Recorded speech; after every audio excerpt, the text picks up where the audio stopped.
Recording in progress.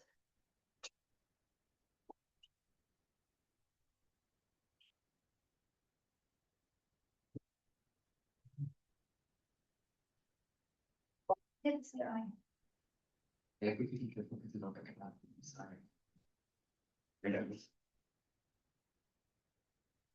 Okay, the meeting is called to order. And we have a quorum, I believe. Oh, here comes Ted now.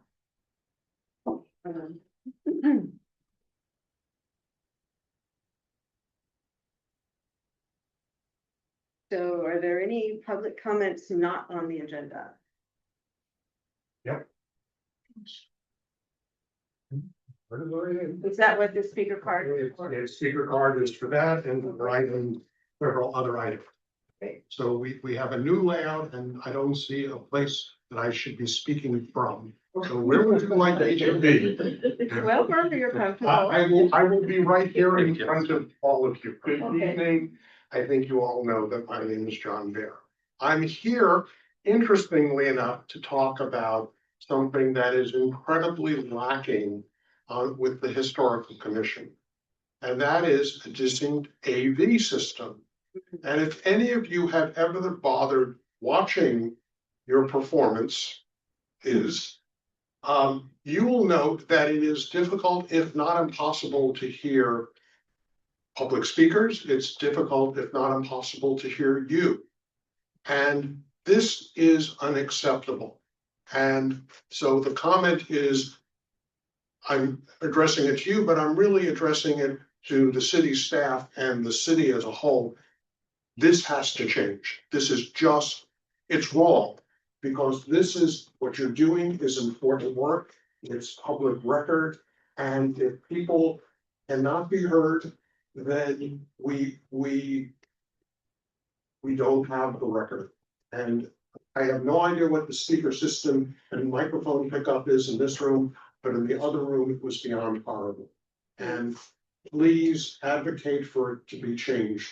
It will help us hear you here, but more importantly, it will help in the communication with what's being sent out on Zoom and recorded for posterity. Thank you. Thank you, Mr. Bear. The other comments, items not on the agenda? Order. Angle it. See Ted? Not quite. Lost Brittany.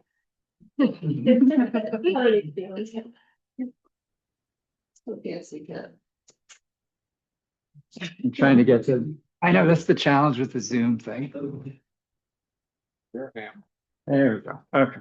A little closer. Be able to see Sean when he sits. Yes, you can see. Oh, it's at the bottom. Oh, right, yeah, right.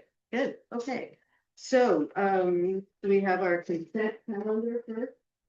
It should be approval of the minutes of the last meeting of the Historical Commission. Did anyone among the commissioners have anything to add or change to the last meeting minutes? I have a correction under discussion item number 3. My last name is misspelled, so I think we have a red line version where it's corrected. Thank you, Commissioner Smith. And then there was the addition of the action item from the discussion from the last time where during the conversation about 81 Pepper, the first vote was a tie. And so that was left out of the meeting minutes, and that's now reflected in red line.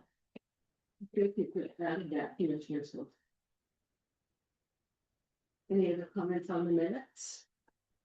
Is there a motion to approve the minutes then from the last meeting?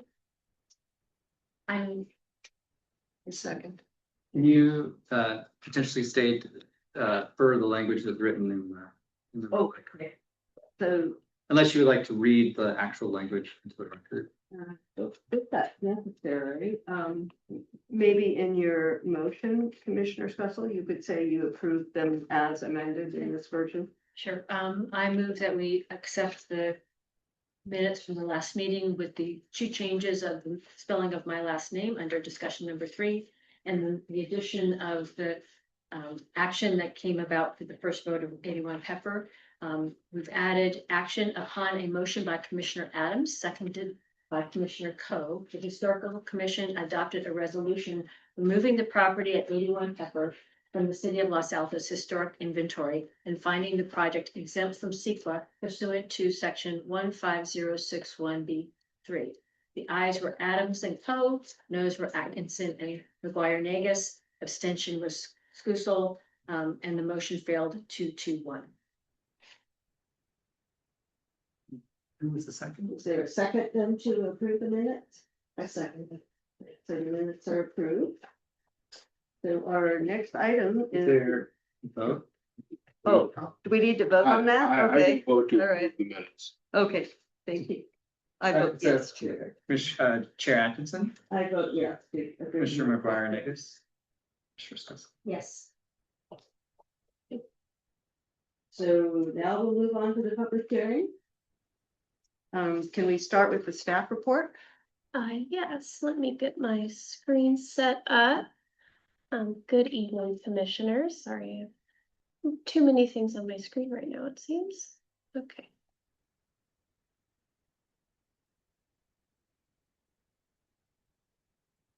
There we go. Okay. Good evening, Brittany Whitehill, Senior Planner. The item before you is a historic alteration permit at 125 Lyell Street. The project site contains an existing single-family home and a detached accessory structure, both originally built in 1925.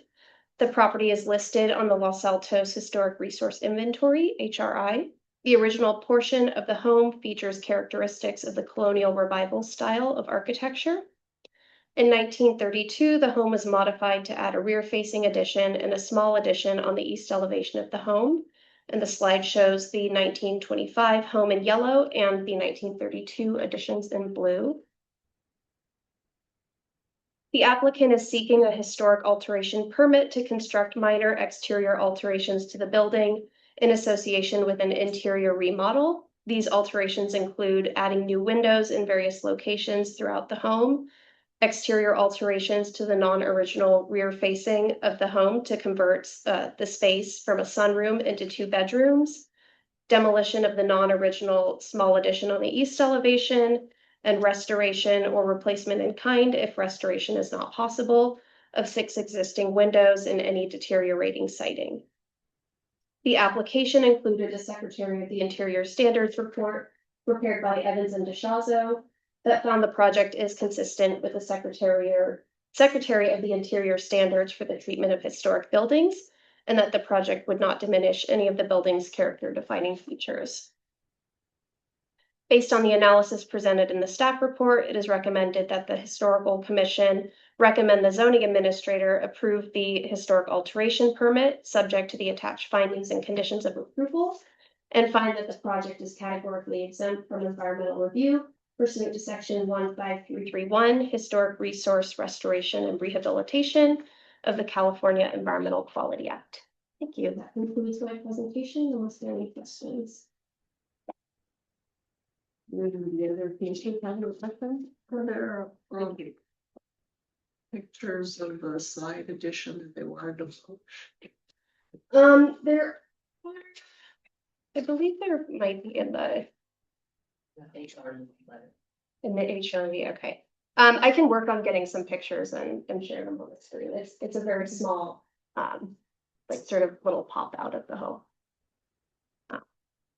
I'm not sure if this is the right time to bring this up, but we received 2 comments online regarding this property. One was in favor of the changes, and then one didn't state one way or another support for the changes, but they just said that the side entrance was original and that this is the prior owner. So how do we balance that input relative to the desire to demolish something that was original? We would defer to the expertise of the historian, Stacy DeShazo of Evans and DeShazo, who conducted archival research associated with this project to determine the timing of that addition. Regardless, I think her assessment is still that the property retains its character defining features. I mean, ultimately, this is a very minor project. It's a demolition. I believe it's approximately 50 square feet or so. I believe the designers actually here might be able to confirm that, but it's a very minor demolition and the home in and of itself retains all of its character defining features. Are there any other questions for staff?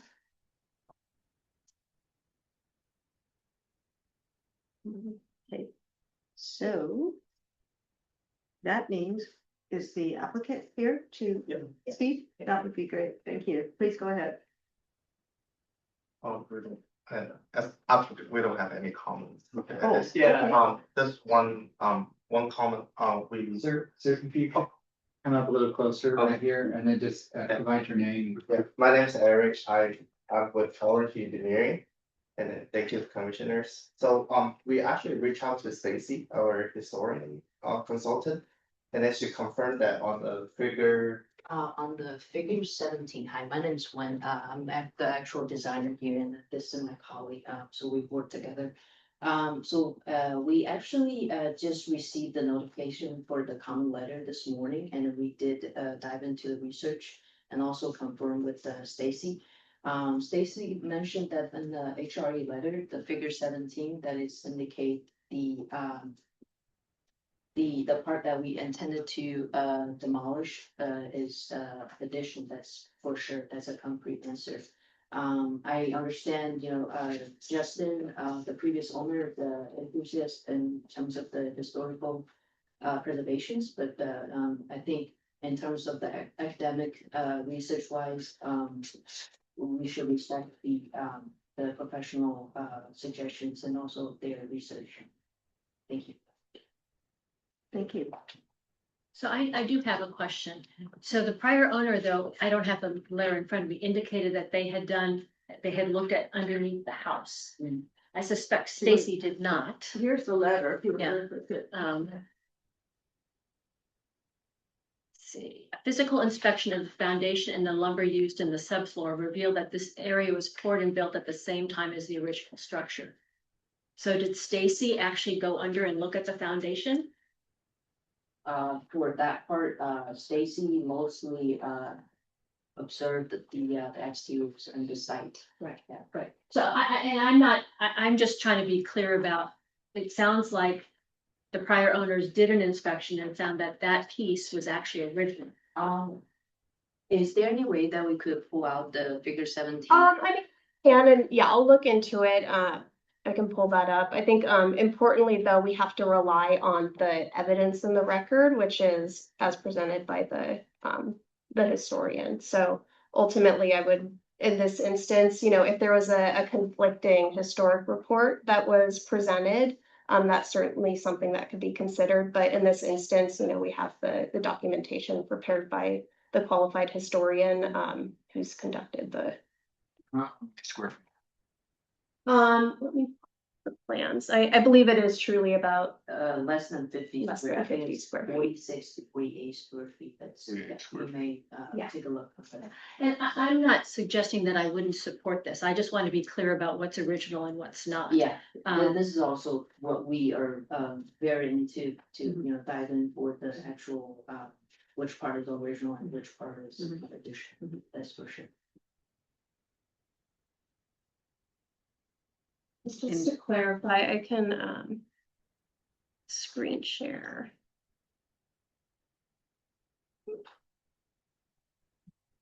Sorry.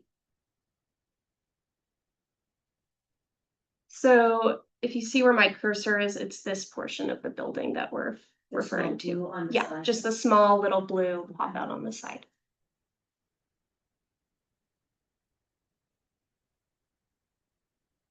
Yeah, so I guess my question was just understanding what was original and what was not. I think, if you look at what the regulations say, is that the removal of materials or alteration of features and spaces that characterize a property shall be avoided. I'm not sure that necessarily qualifies as being characteristic of, it doesn't remove the character of it being a colonial. I just wanted to be clear about what's what was original and what's not, and if we want to support the project, that could still be demolished without destroying the character of the house. Understand. Are there any other questions for the applicants? So, I mean, so, I'm Felix, I'm the, with my wife. Nice to meet you guys. So, this is the picture of the laundry currently, so this is a laundry room, as you can see, so, the door, as you can see, it's an interior door, and there are two windows on this side, and one, the other one facing the backyard, but they are, both of them are not like original, yeah. The grease, right? The grid? The birds. Yeah. The birds. That's the original. Yeah, you can easily get it from the window. Yeah. That's helpful. Thank you for showing the picture. Any other questions for the applicants? Thank you for your presentation. Thank you, Brandon. So we now have, I believe, public comments on this issue, correct? Okay, so I have. Are all of these speaker cards I've been given, are they all on the 125 Lyell? It's facing item number 2. They have the item number on it. Oh, okay. And this is item 2 right now. So, yeah, Mr. Bear is one, and then we have Maria Batista and Catherine Nunez. I'm on 3 and 4. Oh, you're on 3 and 4. Okay, sorry. I tried to run there. And you said, Mr. Bear, that you wish to speak on number 2. I would like to speak on this agenda item as well. Okay, so if we go alphabetical, that would be you first. And then we- I actually hated that growing up. It's always number 1 or 2. Okay, so let me answer the question that Karen asked, because I actually know Justin, and Justin used to be on the historical commission, all right? And Justin, there's a long history of his family living in the house. So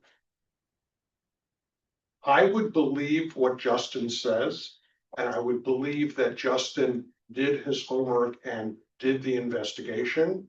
And I will say that from most recent prior experience with Evans and DeShazo, they do schlock work.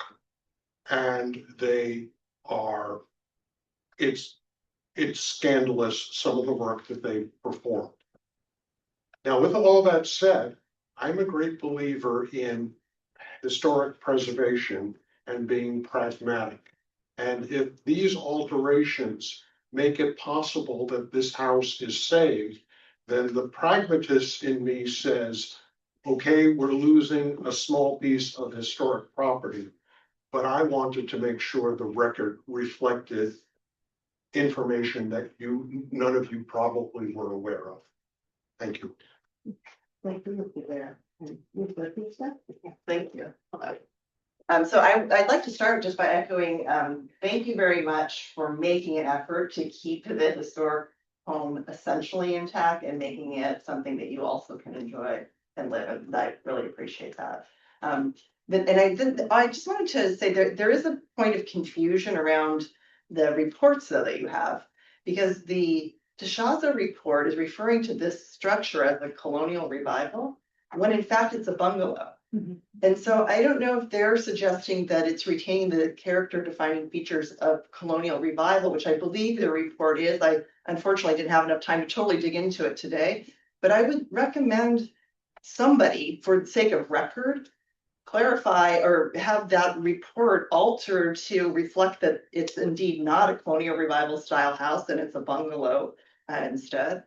And then I don't know who to address this to, but I thought in the DPR, it was really interesting that they mentioned evidence of this being a plan book house, a Mitten Lumber plan book house.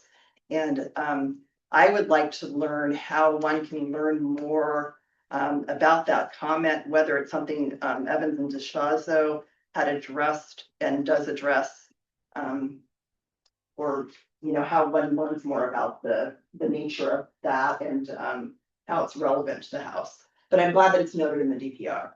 The other thing I want to see is it possible to have an image again of the house? I just wanted to confirm how it fits relative to the alteration aspect.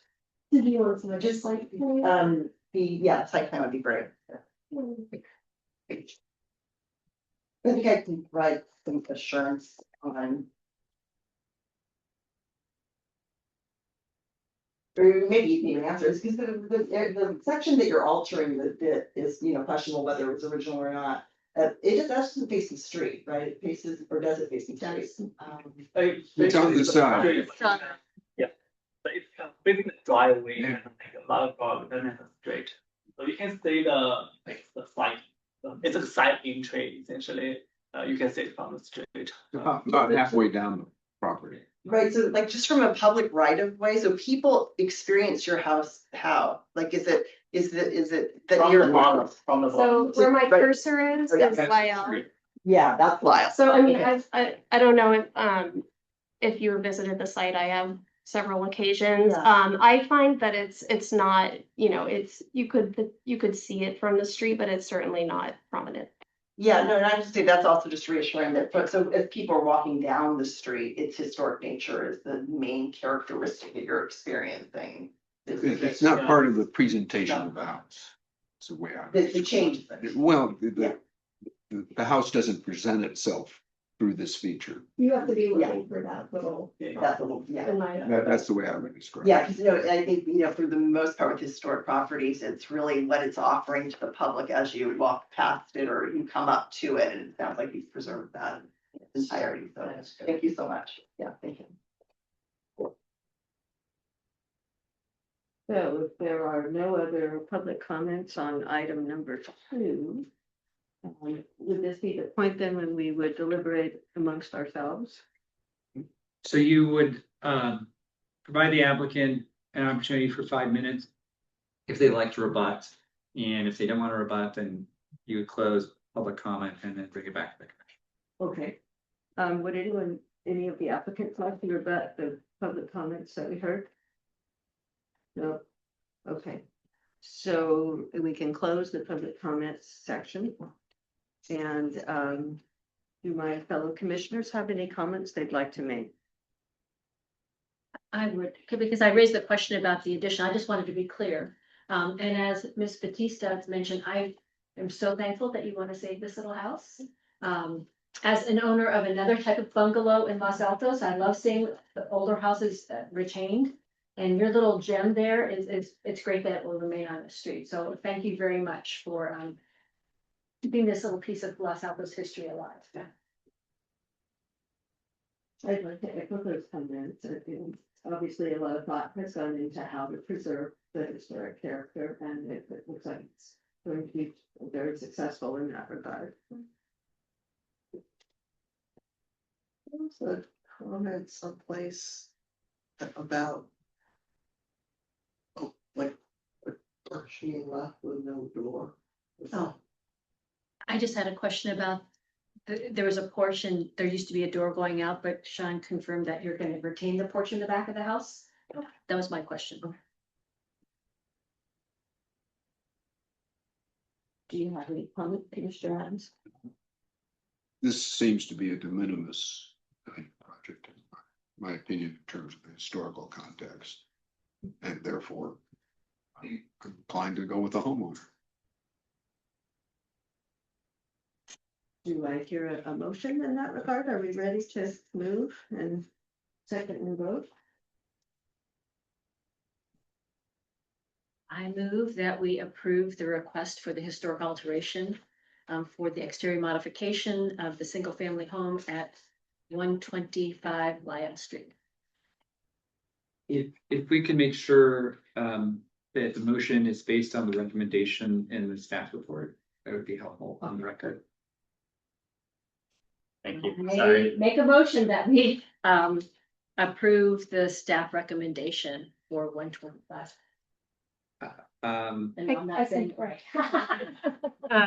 I can pull up the recommendation. I think it states, we recommend the zoning administrator approve the historic alteration permit H 25-003 for exterior modifications to an existing single-family home that is listed on the City of Los Altos Historic Resource Inventory, and find that the project categorically exempt from environmental review pursuant to section 15331, Historical Resource Restoration and Rehabilitation of the California Environmental Quality Act, sequel. Thank you. So that's your motion. That's my motion. Is there a second? I will second the motion. For a vote, then how do you vote? I vote aye. I vote aye. Aye. Aye. Okay, so we're finished with that, I believe. Thank you. Ken. I hope your remodel goes smoothly. It's hard.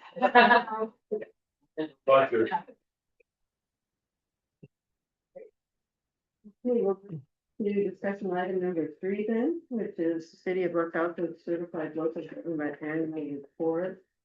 Does the staff have comments on that?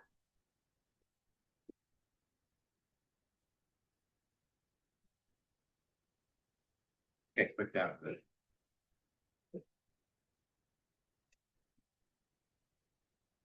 Here we go.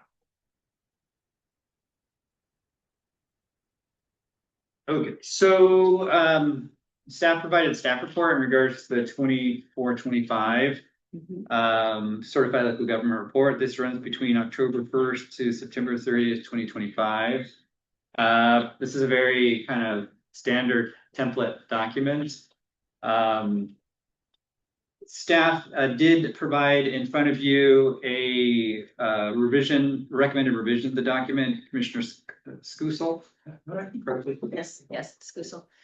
advised me that the link wasn't working due to the city not having the preservation ordinance online yet, the current one. I think the old one is not online, but we don't want to provide the state that.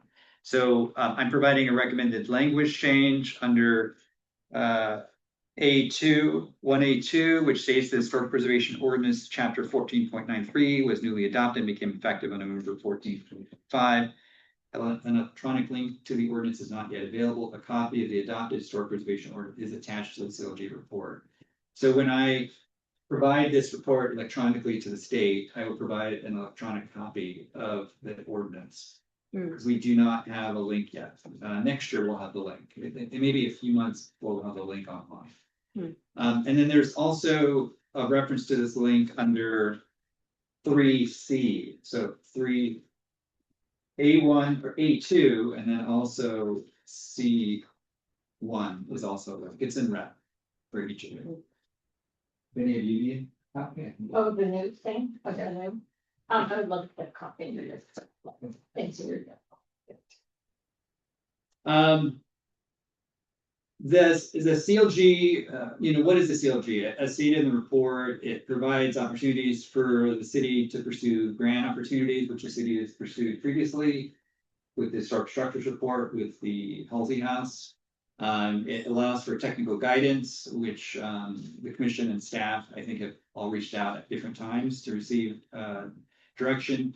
It also recommends ongoing education and training, which staff has kind of recommended through a series of emails over the year.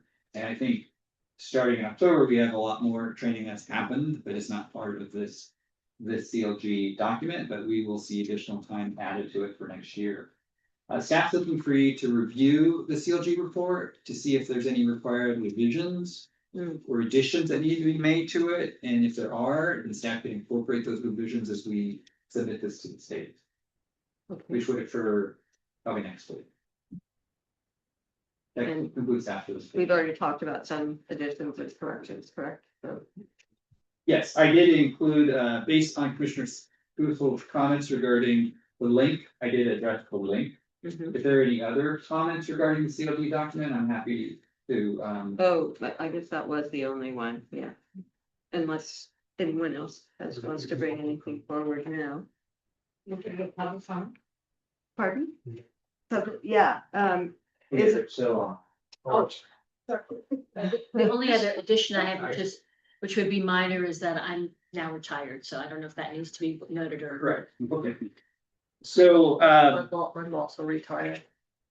so on professional discipline, I will modify Commissioner Scussel to retired and then Commissioner McGuire Nagus retired, okay? Or the other, so Commissioner Adams, I have accountant retired, is that okay?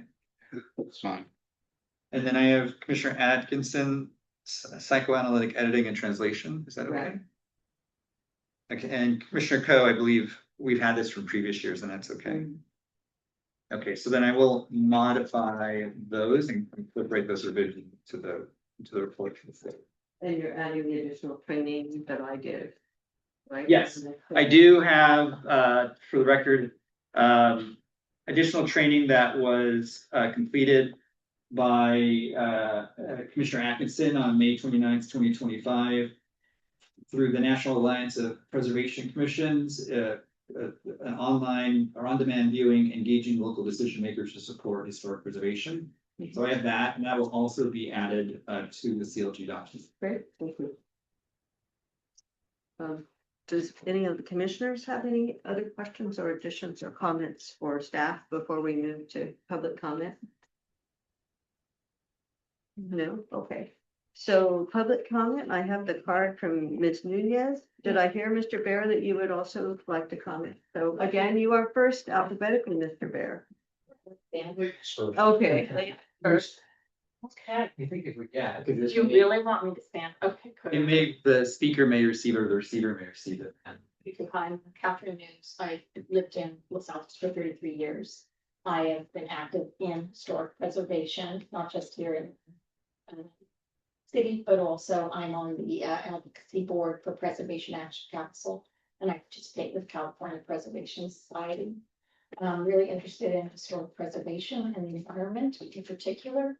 So you'll see me a lot discussing today. I hope that I get a chance to talk to you a little bit about the orchard, the Chinese pistache heritage, and redwood growth. So I'd like to spend some time with you on that. But today, right now, we're going to talk about CLG reporting. And one of the things that I noticed, and I've looked at these CLG reports every year and commented on them and spoke with the Office of Historic Preservation about them, is one thing that's kind of a nuanced thing is that we often say that they're encouraged, that these are encouraged things you have to do, but they're actually requirements. And there's a listing of CLG requirements. You get a kind of awarded it. And I think that it might be beneficial for us as a community and for you to go through those requirements so that we know that we're meeting them every year. And I think that would be really a hopeful thing so that everybody's on the same page. With regard to what it is to be a CLG, it's not just a funding mechanism to get some grants on and have access to training. There's many more benefits to it. And one of the things that we brought up in our advocacy board that we're looking to do is bring together all of the CLGs. There's 10 of them in Santa Clara County, and getting them together for a forum and start to discuss what it really means to do historic preservation across and be a CLG that is stewarding, is resourcing, and is really, there's a lot of crossover. So I'm hopeful that I'll be able to come back to you and talk to you about how Los Altos might participate, but I do encourage you to put on your agenda, maybe a review session of CLG and really talk about it in terms of requirements. I noticed even on the work plan, which I won't note now, but even on the work plan, it says they encourage you to do these things like go through training, but there really is some requirements to them that are supposed to be met, including managing historic resources inventory every year. At least giving it a look, having the session on. So I think that's it for the CLG. There's one little mistake I saw. I think there was only 3 people at the August meeting. There wasn't 4 commissioners. Oh, The I checked minutes on say the- that it was 2 to 1. I missed August. And the meeting said that was 2 to 1. So it was The August meeting. The August meeting. I did not come in August. August 2025. Yeah. And can I make one other little comment? I noticed this year, you'll know this because you do these every year. But I noticed that they used to be the number of historic properties you had on there, and then you had to call out ones that were threatened or in potential being delisted, like Halsey House, for example. And I noticed that it wasn't, here like that, what you had to report out this year. And it's changed. So Yeah, I think eighty-one we're on that. Pepper, yeah, didn't qualify, because it was, after the deadline in October, the deadline's September 30th. Well, no, it also used to say like, are they threatened? And you know, we have an EIR going on right now for Halsey House that is saying that it's for demolition purposes, right? Repurposing sort of, but demolition. And I think that although it's not a reporting thing, this is sort of good citizenship, right? It's no longer reported here, but if you were managing your HRI, you would report out how many properties do we have, what are city owned, what is listed, and those sorts of things, so you could better manage the historic resources here, and we as a community would feel more informed on that stuff. So that's it on the CLG report, thanks, and Thank you for those comments. That was very informative. Thank you for the attendance, I'll correct that. Yeah. Is there anything else? Was that? you know, like If I you find said, anything, it please let feels, me know. I will, yeah. Yeah, but it's really you know, it's just so minimized this year, and I've had all the CLG reports, and remember, we were saying there was 104 properties. Newly acquired every year for 3 years, or it was just sort of we got used to it, you know what I mean? Not having the commission overlook it, and oversee it. So, anyway. But It's useful to have the background sometimes, so Yeah. thank you for. it's getting a little wheel, you know, I understand. So being on any commission is trial by fire. They don't train you, they don't teach you this, right? And a certain amount of that is okay. But particularly in the case of commissions where they make decisions that sometimes are final or at best appealable to city council, it is really important as a community and as a commission that you be as informed and knowledgeable as is possible. So I'm requesting, I'm asking, I'm begging all of you not to become experts. You will never be experts in historic preservation, and that's not required. But I'm requesting that you become more knowledgeable than you all are. Some of you have attended training with regard to historic things. Some of you, best I can tell, have not attended anything other than commissioner training. I would like, ideally, as a commission, that you are all knowledgeable and up to speed and cognizant of all of this information. Because my hope is that while you are not experts, you know enough to ask good questions, and you know enough to smell when something seems right and when it doesn't. And when a consultant's report makes sense, when it may have holes in it, when it has things that, you know, somehow just don't connect the dots. So that's really a heartfelt request on my part. You'll always still feel that there's stuff you don't know. I keep learning about historical stuff every day, whether I want to or not. But I really would encourage all of you to, the city, will pay for you to go to the conferences, to take training. Please, it's really important that each and every one of you avail yourself of that. Thank you. Thank you. Are there any other public comments on item 3? I actually would like to make a quick one. Okay. And this is, I just was gonna, Were you able to fill out a card? I did, like, Okay, cool. can you just add 3 to mine? Well, I don't have one from you for item 3. Yeah. That's item 2. Can I put it, do I need to have a separate preference? Smaller group. Yeah. Okay, thank you. Okay. I was just offering to you too, that a resource that I have found really fantastic. I know there's so many, like, well, where can I turn to like get more exposure? I think the to historic preservation, it's californiapreservation.org. Oh, yes, I've seen that. They run some really fantastic programs. Mhm. So yeah, I would just highly recommend checking that out as well. Thank you. Okay, thank you. Do those qualify if you attend those? Because I attended a lot of the California preservation ones, like on CEQA review, and they'll go, it's all California based, and they're bringing up the top historians, and they're kind of talking to planners, and I've been to 3 or 4 of them. I just didn't know if that would qualify as a credit. It would seem.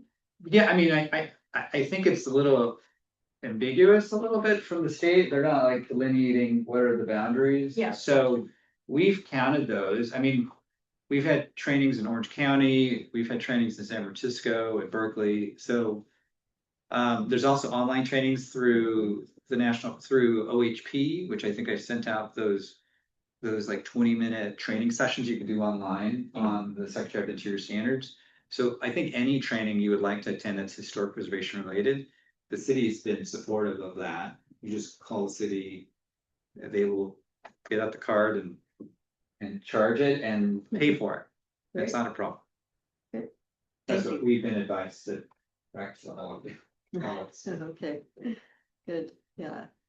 The need for training, I guess, can't really ever be overemphasized in most contexts. But I think we're done with public comment for item number 3. Can we move on to item number 4? Are there staff comments on that? Item 3, the only thing is, I'm asking for the commission to approve the CLG report with the revisions. That includes modifications to the historic preservation ordinance to remove the link and references will be attached. To change professions of the commissioners to the 2 commissioners to retired. And then add the additional training for Commissioner Atkinson, which was provided to me. And then if you could just vote on that, so then it's reflected in the record. Should we make a motion to approve? Yes, we don't have a formal motion, I think, like some of the other ones that are required per code where we have a specific motion. It's at your discretion to make the motion. Okay, do I hear a motion? I move to approve the CLG report as modified and edited during this meeting. I see. So shall we vote, Commissioner Scussel? What is your vote on that? Yes. Yes, thank you, and I vote yes, and Yes. okay. So for the record, we are unanimous on that.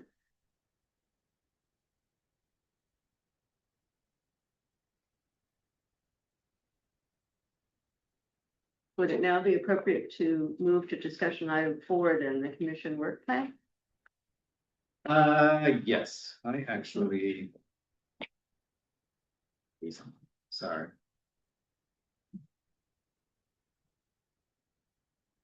Usually have everything open, but I didn't.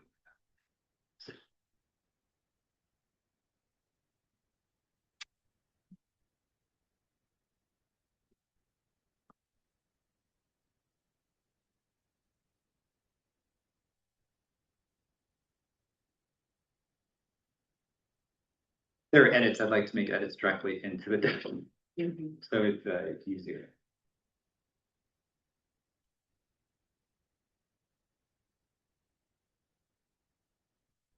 Okay, as you're aware, the commission meets on a quarterly basis, and so this is the meeting prior to the joint meeting, which will occur in March. I believe I sent each of you a calendar invite for the meeting date.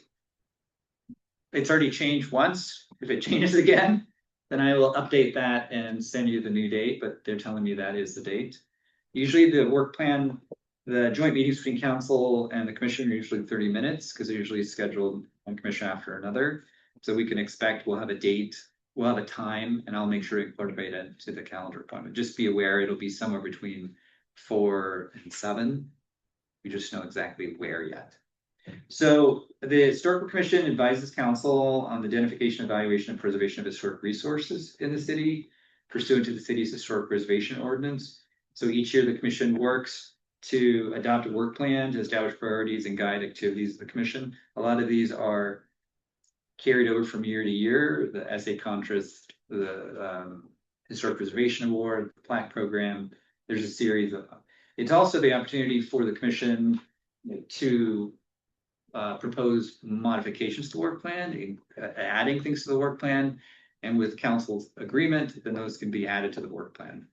So this is the one time out of the year where you can add and modify the work plan, because everything has to be approved by council at that joint meeting.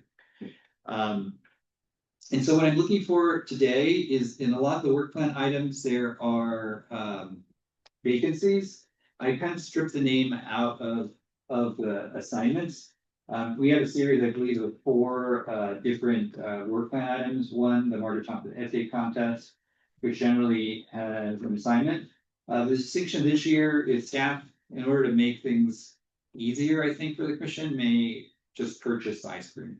Because we'll just use the city credit card and just pay for it, because it lends itself to like people have to pay out of pocket, and we want to try to avoid that in the future, because then it takes weeks to get the money. So we're probably going to take care of that. It's just a matter of you attending, having to manage the ice cream and have everybody there disperse the ice cream to the children.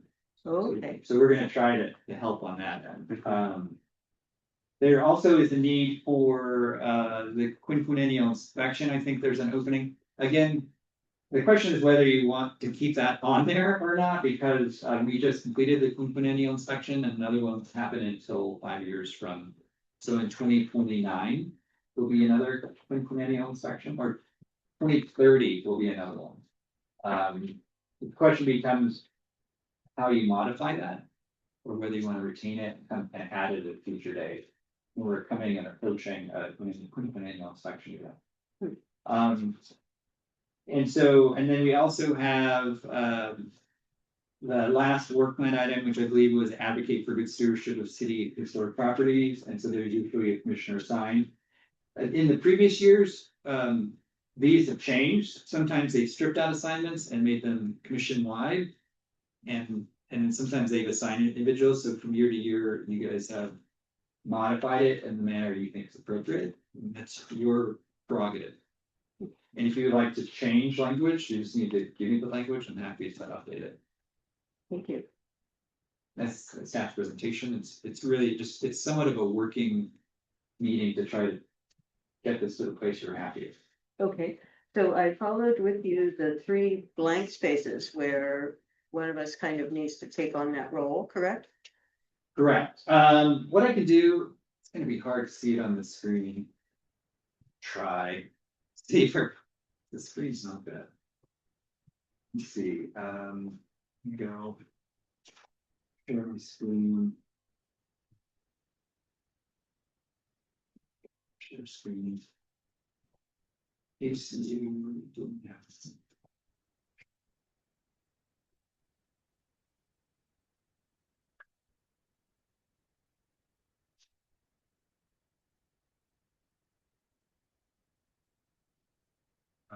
Okay.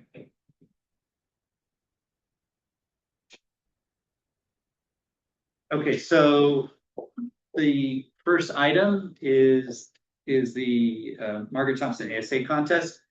The formatting cannot change. This is the city manager's office, the deputy, I don't know what it is. I don't know if he's deputy or assistant city manager, Anthony Francisca, I think assistant to the city manager. Assistant to the city manager. Yeah, this is his format. It could potentially change slightly if there's a different format, but the language will stay the same. So the goal is to improve awareness. Project conduct Margaret Thompson essay contest begins in December, ends in May. Then this priority source is related to the city's purpose under the ordinance. And then we have status and then assignment. Last year, I think Commissioner Atkinson was the assigned Yes. commissioner. Commissioner Coe assisted at the event. I was there too. Oh, Yeah. pardon me, and Commissioner McGuire did. So would there be any proposed language change to this, and then anyone who would like to volunteer?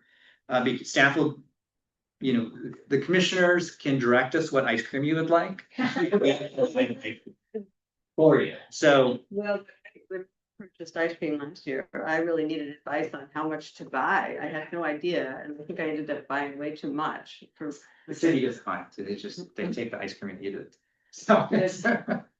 Well, I have down on my calendar that the social will be on May 12th. Does that sound? I believe right? so, correct, yes. I'll make sure to send a calendar invite too.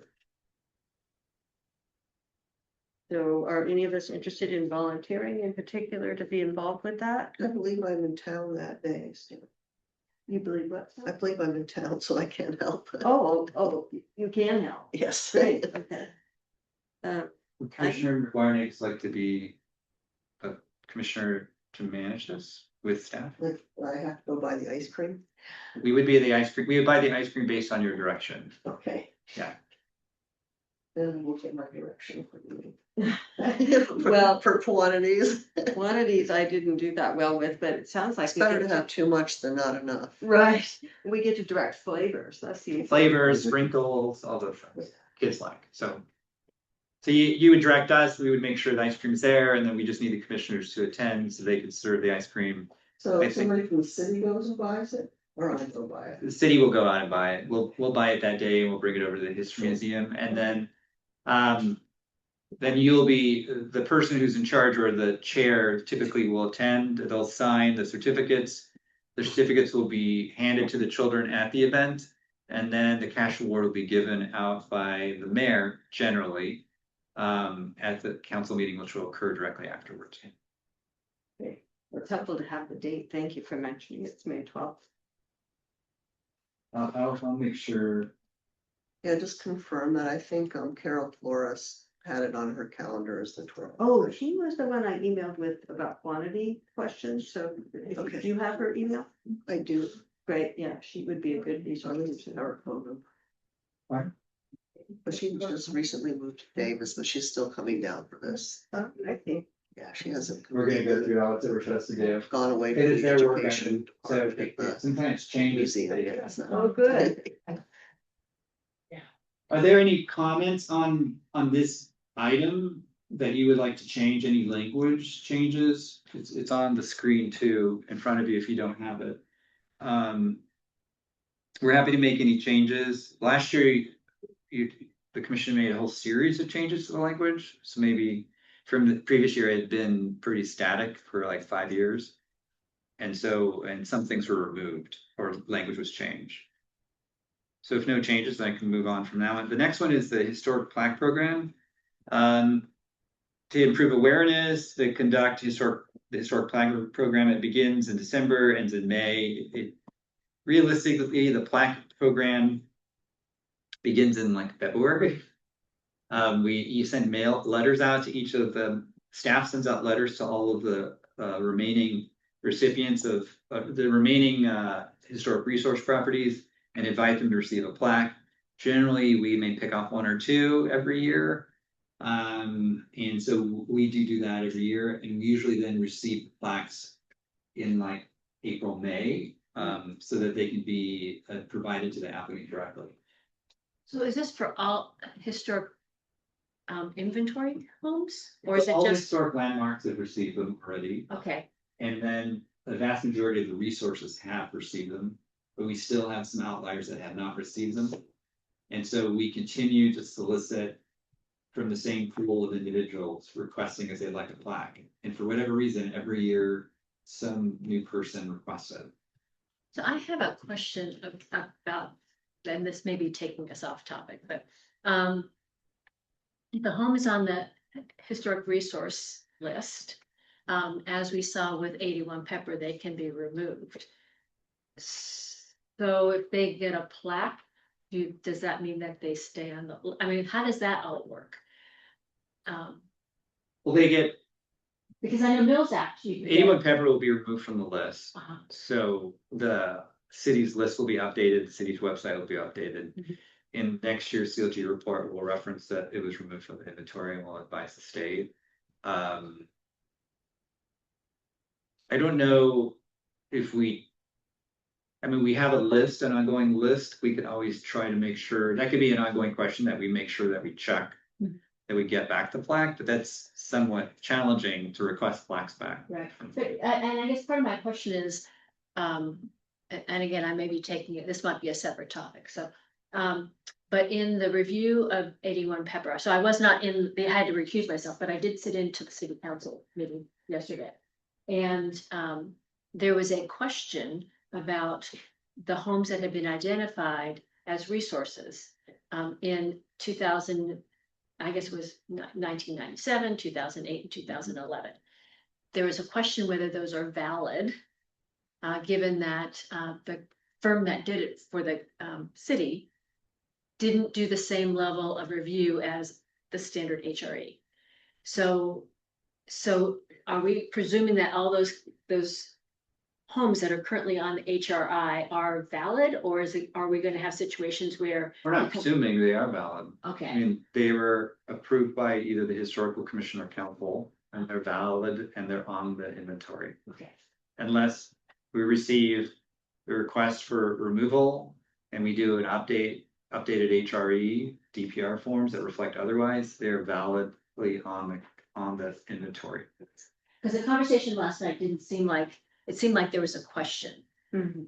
A question, There was a reference to windshield. Yes, yeah. So there was- Drive-bys that, a couple of the council members questioned whether or not. I think it's a standard, how you evaluate historic properties, and when it comes to historic resource inventory that is the standard practice. So,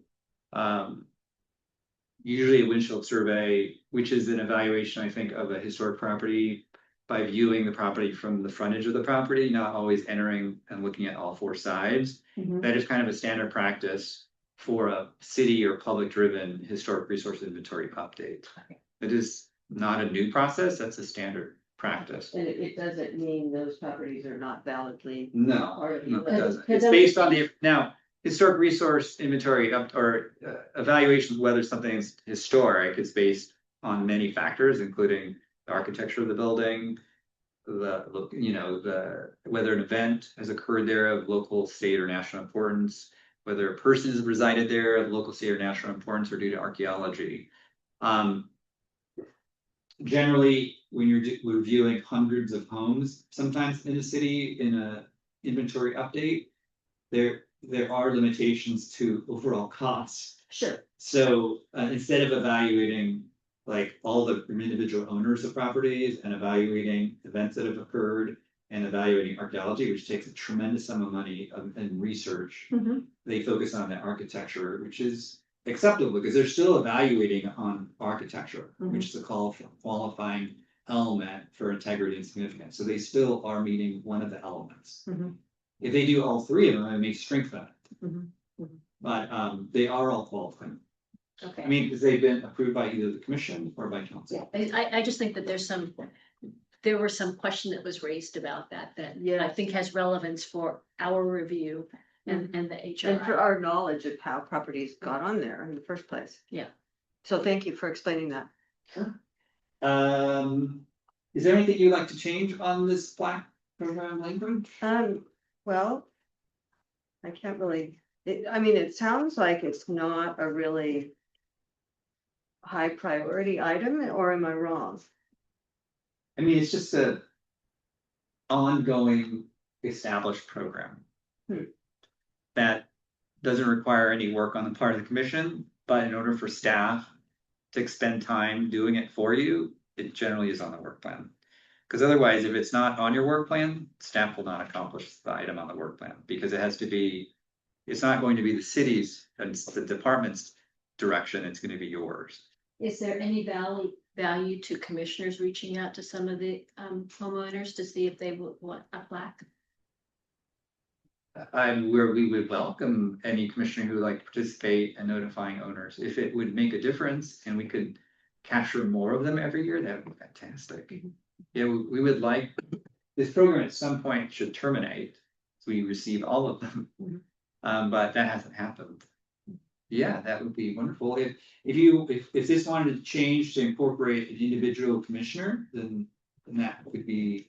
How many unplaqued resources do we have? I'd have to look, I don't have the number, I'm sorry, but I do have a list, so I'd have to look at the list. Because every year I just send them out to the list of people that haven't responded. You do that by hard copy mail? You notify. I do it by mail, yes. Okay, I send it by mail always. okay. Are you interested? Sure, I'll do it. Mhm. Oh, okay, so we will change that. So,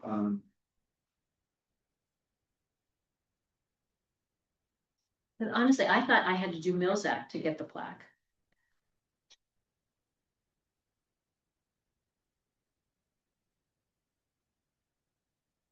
I will modify that.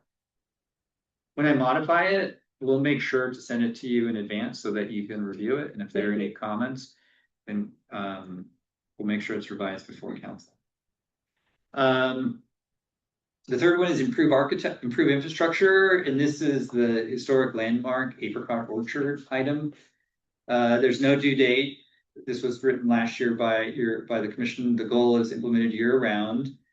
Priority is related to City Resolution 2013-05. It's in progress. I don't have a lot of information on the orchard. It's being managed by I believe the Park and Rec Department. So the commission in coordination with staff and Los Altos History Museum. This used to be managed by an individual commissioner, but then it was just broadly applied to all the commissioners. I don't know if you want to modify that.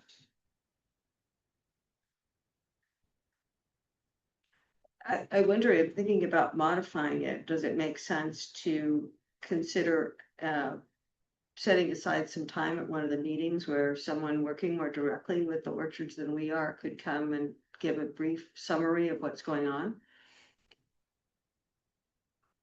I mean, if a commissioner wants to be assigned, then they could always reach out to them, staff.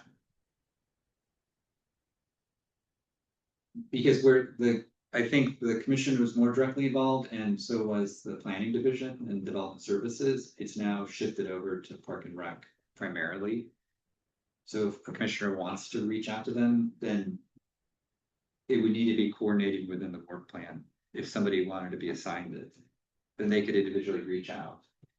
Years ago, Margot Horn, Commissioner Horn, and Commissioner Lang, now Councilmember Lang, were involved heavily in the orchard program. That has changed because there's been tremendous amount of investment in the orchard and addition of new trees, and so that kind of like diminished somewhat. But that doesn't mean it's still an ongoing issue. I know for the commission, just how you want to approach the assignment, whether you still want it commission wide, and then you individually just do what you'd like to do as commissioners and reach out, or whether you want it assigned to a person. Because if it's assigned to you, then you need to manage that.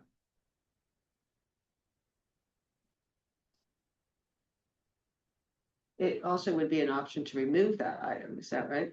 Yeah, you could remove it. Yeah. Because you were mentioning how things have sort of changed in terms of the amount of energy that the historical commission has devoted to it, right? Yeah, I mean, I don't think I could say or provide recommendations on whether you should remove it. That has to be a commission driven kind of discussion and determination. But clearly outside departments beyond the historic commissioner managing that, working with the administration on addressing the orchard and improving the orchard. They have more authority over that. Correct. Yeah. Yeah, I mean, but previously your involvement was at the time, the orchard was in pretty dire position at the time. There was a lot of die-off, there was a lot of dead trees. And the commission, Councilmember Lang and Commissioner Horn really brought that to the forefront, and it really resulted in a lot of change, I think. And that change is happening, and it has happened already. So that by default changes the role that the historical commission has with the orchard. Yeah, and that's why I think last year you changed it from an assigned person to just like a broad group, because the concern maybe lessened, it appeared. But that's just my perspective based on how I'm seeing you guys interact to this. Where this was a very vocal, important issue for you, it's kind of diminished over the last few years. But COVID also had an effect, I think. If it's now sort of under the purview of the Parks and Rec Commission, would it make sense that this becomes part of our stewardship of historic properties, city-owned historic properties? So it would come off as a separate item, but a review of it would be part of the. Yeah, I mean, you could integrate it in, blend it into to the last one. I believe with stewardship, Yes.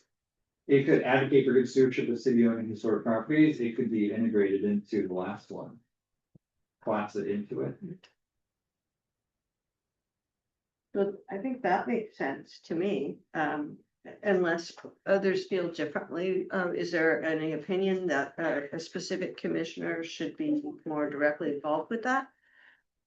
I think it's closer to city council. Well, they're asking I me. agree. Well, why don't we do this? I think we're having a lot of conversations too. And so, which is fine. I mean, you're allowed to ask me questions and things like that. But why don't if we can pause and allow public comment and then we can start. Okay. Is that okay? That's it. I mean, they're allowed to ask me all these, I have this stuff, I but just felt like it was getting finalized and there's Yeah, some, and let's- there's some real is that, information. is that okay? Yes. Okay, Okay, great. thank you. Okay, Apologize. Catherine, again. So I'd like to just make a couple of comments on the work plan. And having looked at the work plans as they've moved and the changes that have been made. And I want to specifically talk about the apricot orchard, in particular in city-owned properties. But before I get going, one of the things that I think should be added, it's a whole add, is the review of the historic resources inventory overall, and possibly consideration for a full survey. And in that line, that's a whole new work item. And I want to make one real important note. The city in their latest budget budgeted for a general plan revision. And there is a historic element that is required. And the Historic Commission has in past general plan updates been very active in development of the context. And because we're considered a historic, it's a CLG requirement to have a historic preservation element. And I went to a presentation, or I saw a presentation that was done by Nick Zorns to the LACC group. And historic preservation element was not on there in the things that needed to get done. So I know you're working on this, but I think it really needs to be delineated, your involvement in historic resources inventories and in the general plan. Even requesting like, how do we get involved in that development? It's not just that element, but it's the context statement for for us as well, right, for the community. So that's kind of an overall really important thing you don't want to miss out on. And I think that would be important. One quick comment on Margaret Thompson essay. I've seen it where they did a theme and it was really fun. So the Historic Commission came up with a theme for the kids and passed it through. And so it wasn't just ice cream, and it became a little bit bigger, and they picked a theme that was relevant. And we got that 250 year, or a number of years for the orchard. So that's just a side fun note that I think you could think about. But on the historic plaque program, it used to be the plaque program as well as the medallion program. So there's like a core medallion program, and there's also signage.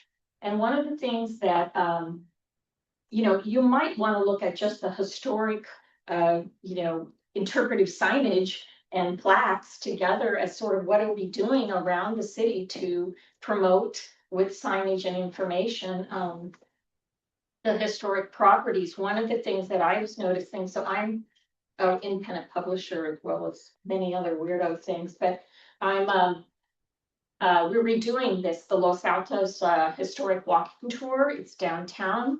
It's on the city's website. It reviews all of the properties that are either on the historic resource inventory or historically eligible or noted on there.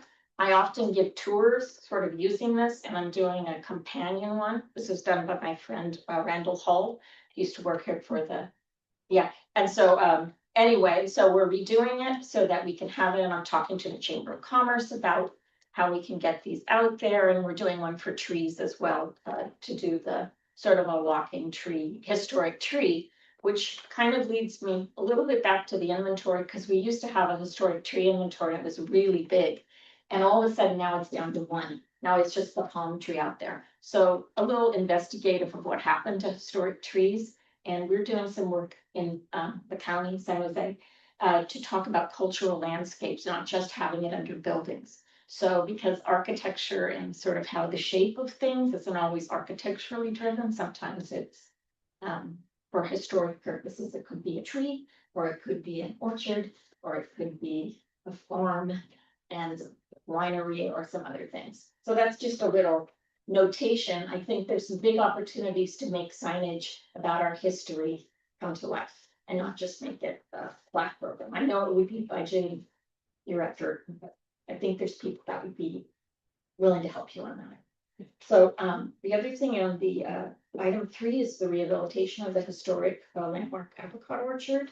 There's a couple of things of note, but I wouldn't move it off of this. I think it needs kind of renewed observation and oversight by this body.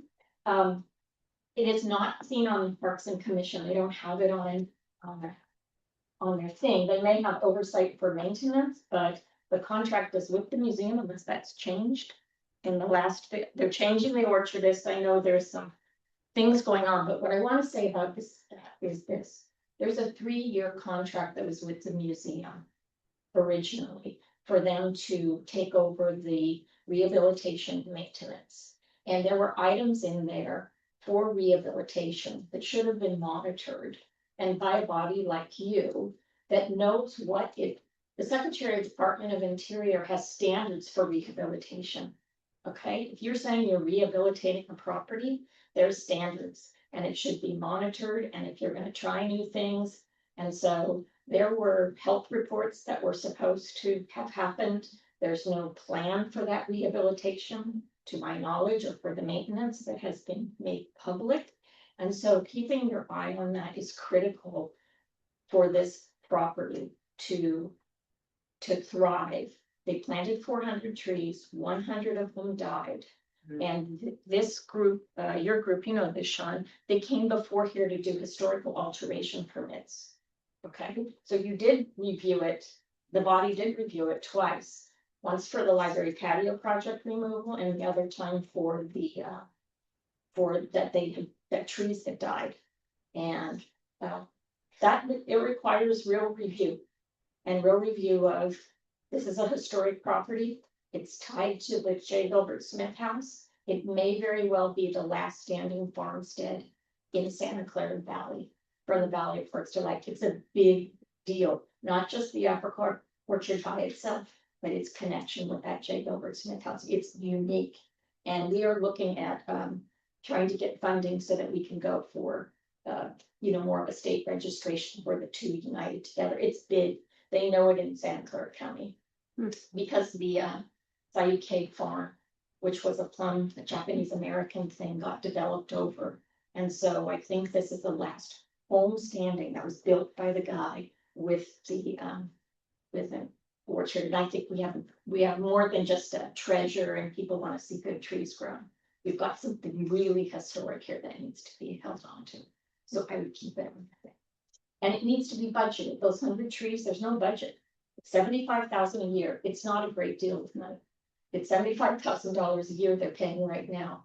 And now they have 100 holes there. There's no budget that I've seen for the planting, replanting, the continued rehabilitation. And I think that it would be good for you guys to ask some questions about that. And anyway, we can support you on that. So that's fine. Pitch for keeping it on as its own item. Correct. I'm excited to see if we're really going to do an apricot orchard festival. We've been talking about it for years. So if that comes to be with the partnership with the History Museum. They have apricot STEM. They have the STEM fair, and it's interesting because the STEM fair has really been, it was originally sort of scientific. That's why it was called STEM. And we were asking to introduce elements. So I went over there because I'm an editor in our magazine for Edna Silicon Valley. I was making solar jam, some stuff like that. And we tried to continue to figure out how to really incorporate. And I think they're doing steps to it, but I think there's more that can be done to make it a real festival of history. And So I'm a little, I just want to try to clarify how we as a body would raise questions and monitor. I don't know. So I think you can make requests to report out on things. You can tell me, you can ask for reports, you can put things on your agenda item, you can ask people to come before you and report out.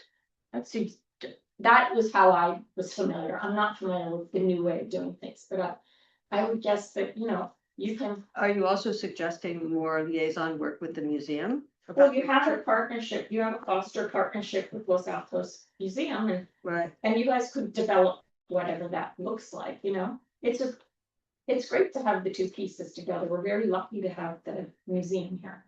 Mhm. Right, I mean, I don't know that that the connection was made all the way for the maintenance, you know, to treat it as a historic. Like, for example, you mentioned the Apricot Festival with the do you envision that the museum would be involved with that? Oh, yeah, we pitched this to the museum in like 2018 or something, and we called, you know, and then it sort of evolved out, and we were just trying to pitch it out, but there's ways to get involved and tie the two together for the city to these. So you would recommend that? Oh, yeah.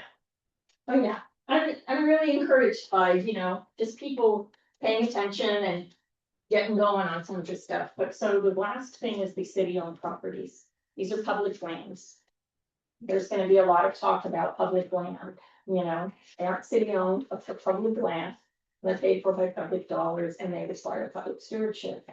And I think from a history standpoint, I wanna kind of call out that, you know, the Apricot Orchard we talked about, the renew for this contract is in July or whatever we're doing. The Halsey House should also be called out. It is, it has an EIR that's in progress for its demolition, and you guys should have a review of that, like what's happening, and get a review of that. My understanding of that is the council voted that they were trying to get the Halsey House EIR was for adaptation or demolition, but the EIR itself that was filed just says for demolition. So it's kind of an interesting, the scope changed a little.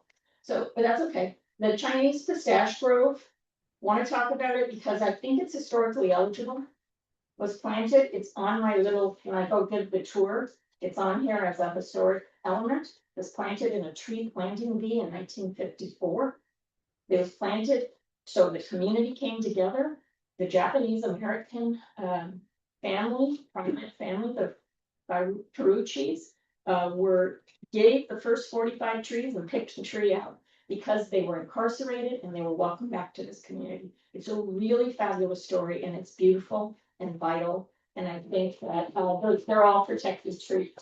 So that one's, I would love to come back and talk about these, but Japanese tea garden, you know, that used to be the Shaw Park's garden, used to be the Japanese tea garden. Anyway, Apparently we have a 3-minute limit. I think. yeah, I know I've gone way over. Ernest, I thank you for indulging me. I would love to come back and talk about city-owned properties and how we can work together to highlight them. And maybe get you guys working on getting their historic designation and certificate to move from eligible to. So a quick question about the trees. Are you talking about the trees that are in the parking lots? All of them. Okay. They were planted in a kind of a 2-1 pattern.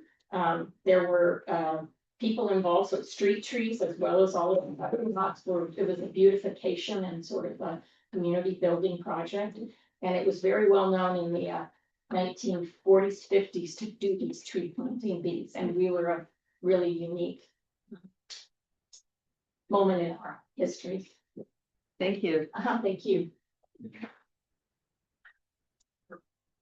So Thanks for letting me go long too. Sorry, I'm hopefully going to be short.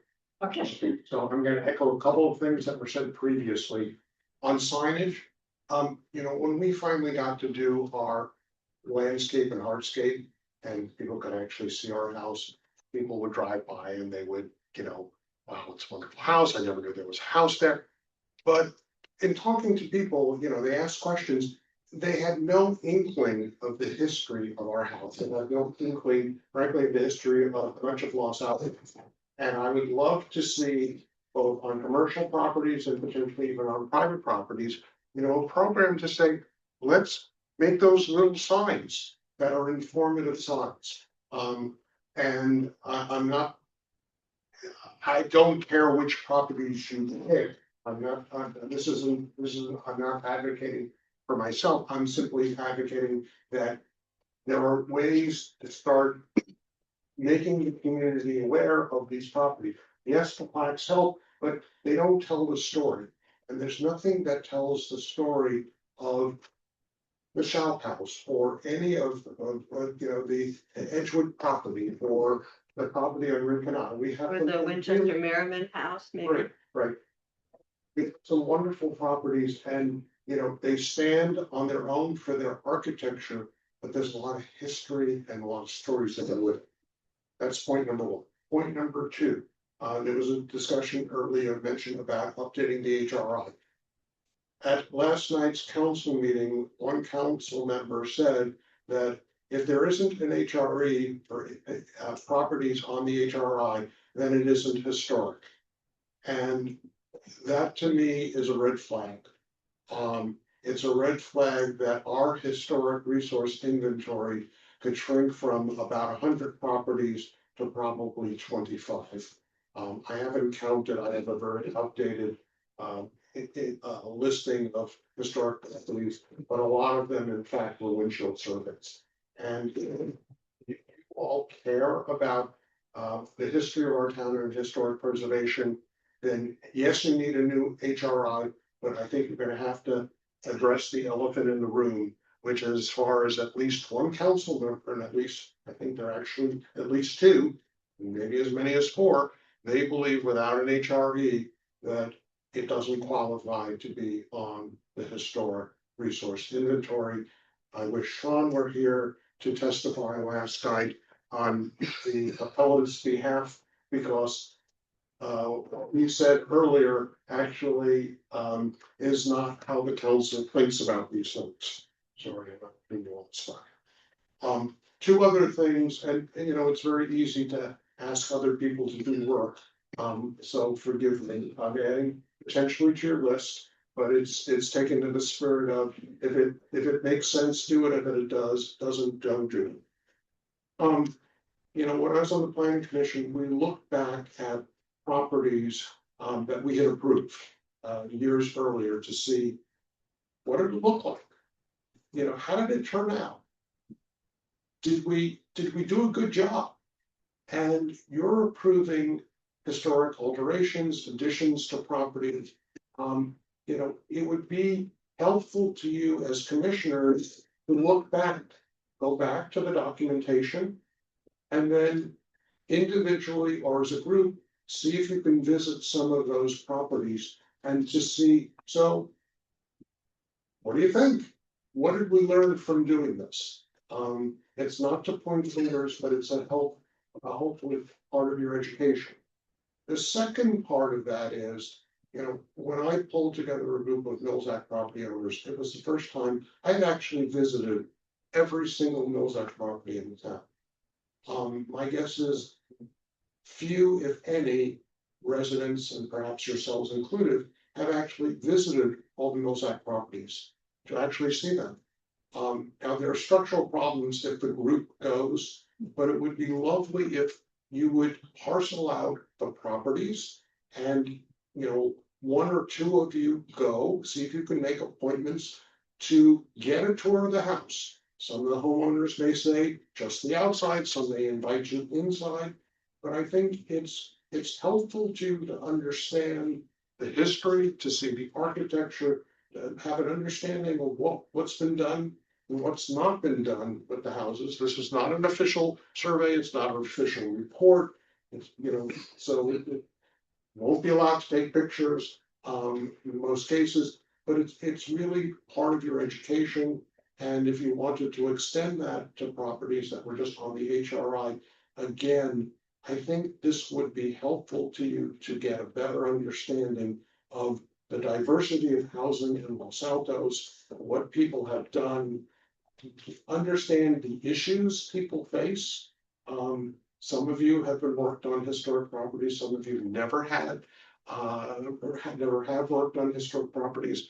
There are real challenges. And people who buy historic properties, you know, do it because they love it, but understanding what people face makes you better able when people come in and ask for alterations to really have a visceral understanding of what they're doing, why it's important, and again, the good questions that you can and should be asking. That's my list. Thank you, Mr. Bear.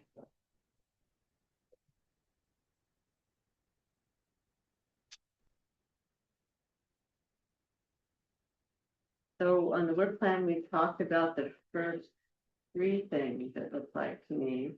The landmark age priority. We're looking for termination by. Did anybody yet or not anybody or two? It's been a separate item for a number of years. This is, now we're looking at review historic preservation entitlements. No, we're looking at the third item. Oh, we're Yeah. we're still on the third, okay. Yeah, we're on the third item. Important thing to remember about your work plan is it's your work plan. It's not the staff's work plan. It's not the planning division's work plan. It's yours.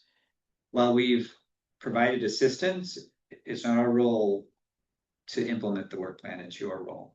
So the more things you add, you have to understand how you're going to manage that, and you can add whatever you'd like. That's your prerogative. But you have to figure out how you're going to manage, implement whatever work plan item you have. It can either be by a commission wide, or it can be individuals that then manage it, and work with the overall commission. It's however you want to manage it and whatever council agrees to. So on item 3, what would you like for me to do in regards to rehabilitation of the historic landmark? Would you like it maintained with revision, or combined with another section? Or something else? Do you have a comment, Commissioner Adams, about number 3? You mentioned you thought city council was part I think it's, yes, there. Since money's gonna be spent. Would you favor removing it then from our work plan? I think perhaps monitoring it would be appropriate. I see. So pretty much leaving it as it is. How about you, Commissioner Scissel? That's fine. Leave it as it is, and Commissioner Nagus McGuire. I agree. Pardon me, McGuire Nagus. Sorry. I agree. Okay, maybe we should just leave it as it is then, huh? So let me just qualify.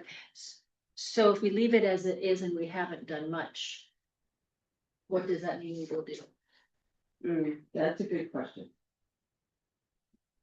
What do you think we should do? I don't know. In the past, you've had the History Museum present on status of the orchard. That hasn't happened in the last 3 months or more, maybe even 5 months. We haven't had a History Museum representative come down. We said Jane Packard, but I don't know if she's involved. I'm not really involved with it because it's the management and maintenance is managed by Park and Rec, and they're directly involved generally with managing civic and city-owned properties. For the rehabilitation. Yeah, and yeah, I know it's by NASA, but I don't know the facts of that anymore. I used to be more intimately involved, and I stayed beyond it. So I think if a commissioner wanted to try to move this along, they could. The commission can provide direction to staff if you'd like for me to reach out to the History Museum. I'm happy to do that. That's straightforward, and see if they can provide updates. And then it's for you, if you want it placed on the agenda to have discussions on it, if you wanted to do something additional over the course of the year. You would just have to give staff direction, whether you want additional meetings with them, or you want updates. Or if you want me to reach out to Park and Rec to find out status of things. I can reach out. Those are straightforward things that I can do for you. I think we should probably find out who's actually running it right now, whether it's the History Museum or Parks and Rec, and have one of them come and report to us. Hard, if Jane's still involved, have her come, or.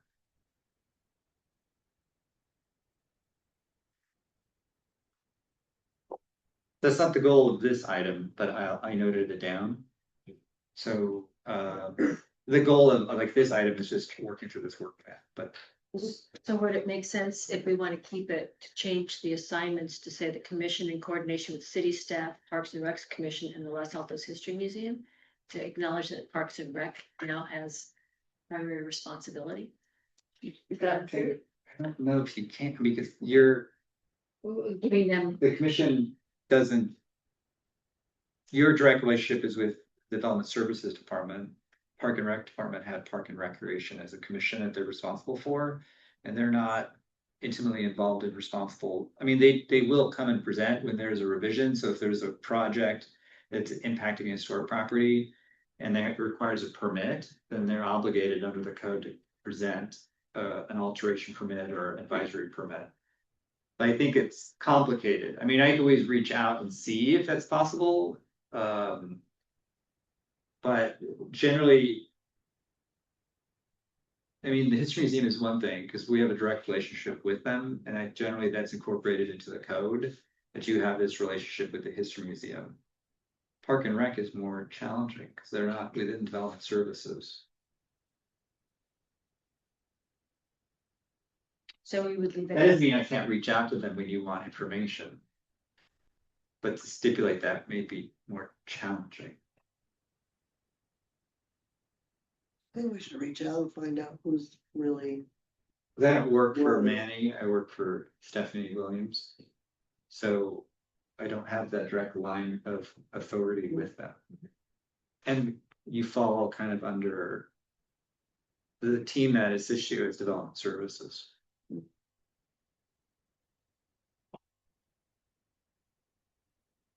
So Commissioner Nagus, McGuire, you said just see if we could reach out and find out what's going on. yeah, Yeah, I can do that. Yeah. That's not, I noted that down and I could reach out to them. I could reach out to Manny to find out.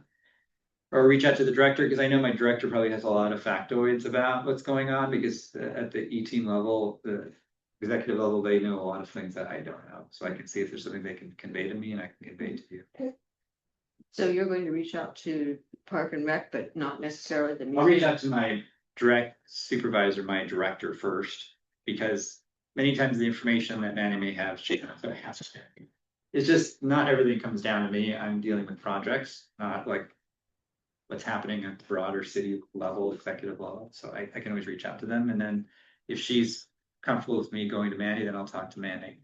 But I go through her first. She should have similar information as Manny. I was just wondering if that excludes reaching out to the museum or if there's going to be a combined effort. No, I mean, we generally have a direct relationship with the museum. I mean, less now because maybe have had a little bit less of a relationship with the previous executive leaving.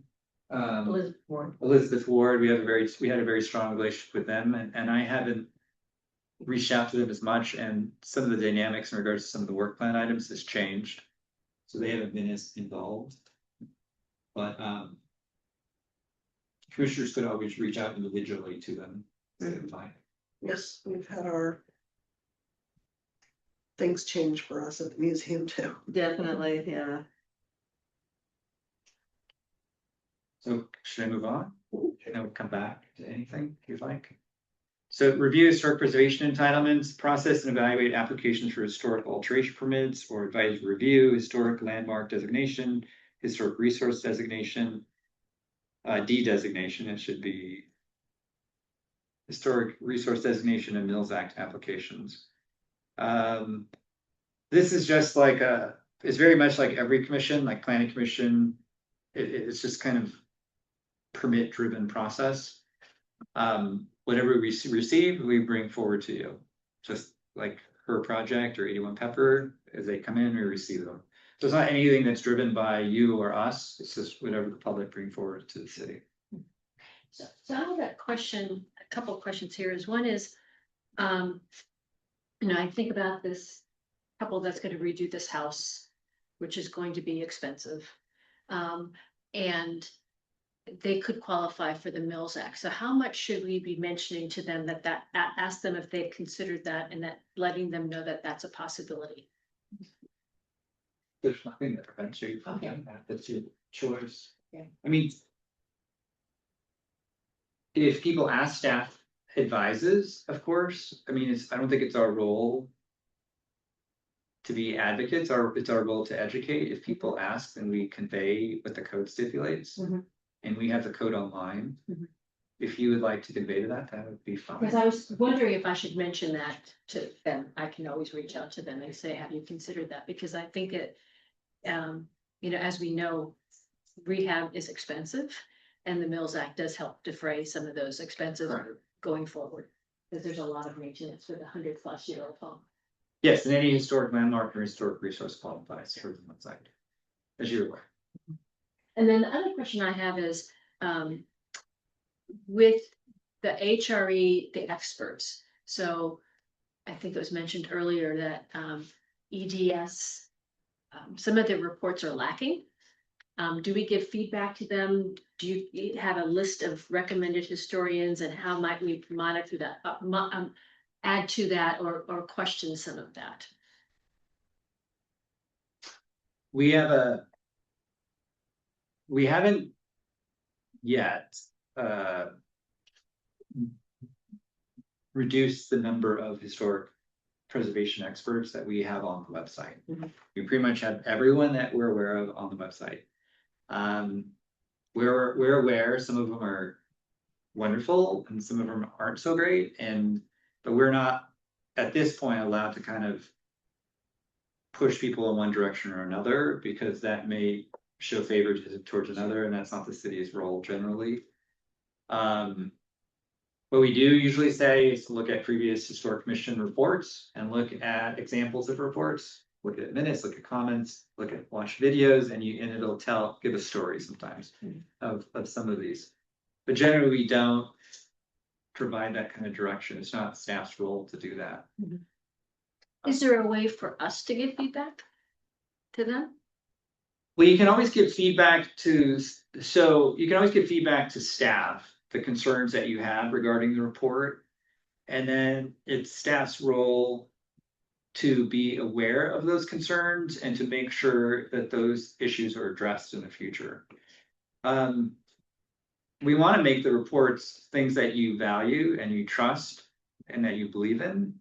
And if that requires additional work on staff's part to make sure that what's brought forward to you meets your expectations, then we will, with the understanding that none of you, including myself, are qualified historians. So it's challenging for staff it's challenging when we have to rely on the historian who's qualified, that meets the National Park Service standards, and none of us, including staff, are meeting that standard.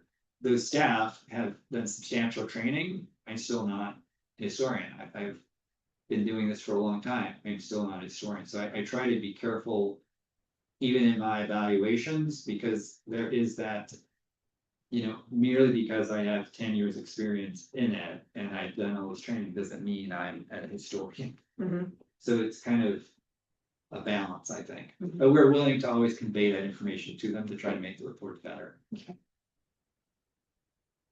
So if we see things that we question, or a lack of information, or inconsistencies, we would feed that back to you, and then you would feed that back to the expert. Yes, I mean, generally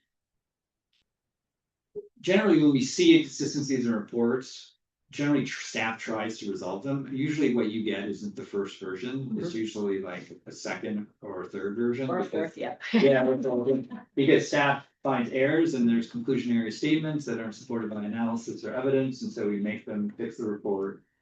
We don't direct them to write it in the way we want it. We just direct, if you're going to draw a conclusion, then you need to provide analysis that supports it based on professional opinion and evidence. And it can't just be a statement, you have to support it. And however you support it, whatever you say, that's your decision. We just need it in the record, correct? So if there's a way we can improve that, of course, we're here to listen. And if we agree that it's inconsistent, then we'll work with these historians to make it better. Do that. Yes, thank you. So on this one, I don't know if there are any changes. It's just a permit driven process. I don't think any individual commissioner could manage it because it's just whatever comes in. So it's kind of always been, unless you would like, I can move to the next one. If you would like to add or revise language, I suggest keeping this one as it is. do you all agree? Yes. The Historic Preservation Award, this is mostly managed by staff. It's never ever been managed, you know, we say the commission in coordination with city staff. Because we do either advise the chair or the commission when we have meetings. It's somewhat challenging because you only meet quarterly now, so pretty much staff just moves forward on the Historic Preservation Award based on normal practice, which normally then in February or March, we send out a notice to the newspaper and get it advertised, get everything on the website, and then receive nominations that normally come from either the History Museum or some other party. And then that comes to you in April, and then that goes to the May meeting. Or that goes to providing the proclamation in May. So unless you would like to change anything, it's challenging because we don't have monthly meetings anymore. I suggest leaving that one as it is too, actually. I believe last year people came and spoke in favor of The people at the nominees, meeting. yeah, so that's gonna happen in April, right? Yes. Yeah, next month I think next month it goes, you know, if we're ever late with anything, usually Gary Hedden notifies us. If you see anything on the website, like pretty instantaneously. So it's usually pretty quickly on the website because Gary's right on top of us, which is wonderful. So Are you aware he's been ill though? no, I haven't seen him. I didn't know he was. Sorry to hear that. It's been rough. Sorry to hear that. So okay, so we'll move to the next one. So then the other one is the complete quinennial inspections. It was done. I don't know if you want to keep it on the agenda. It's not going to happen again until 2030. You know, it may make sense to review it and then put it back on like in 2028 or 2029 when we have to take action, and that way we just are not distracted by that. I agree. Would you like to remove that? Yes, We have a mechanism for now, We- Yeah, temporarily. we have Bring a it back. way to getting it back at the right time. Yes, this is the role of staff, right? Add it back in because Benefits, none of us will be on the commission. That it will all be turned out by then. Good point, That was Ken. second term, essentially. Yeah. So let me-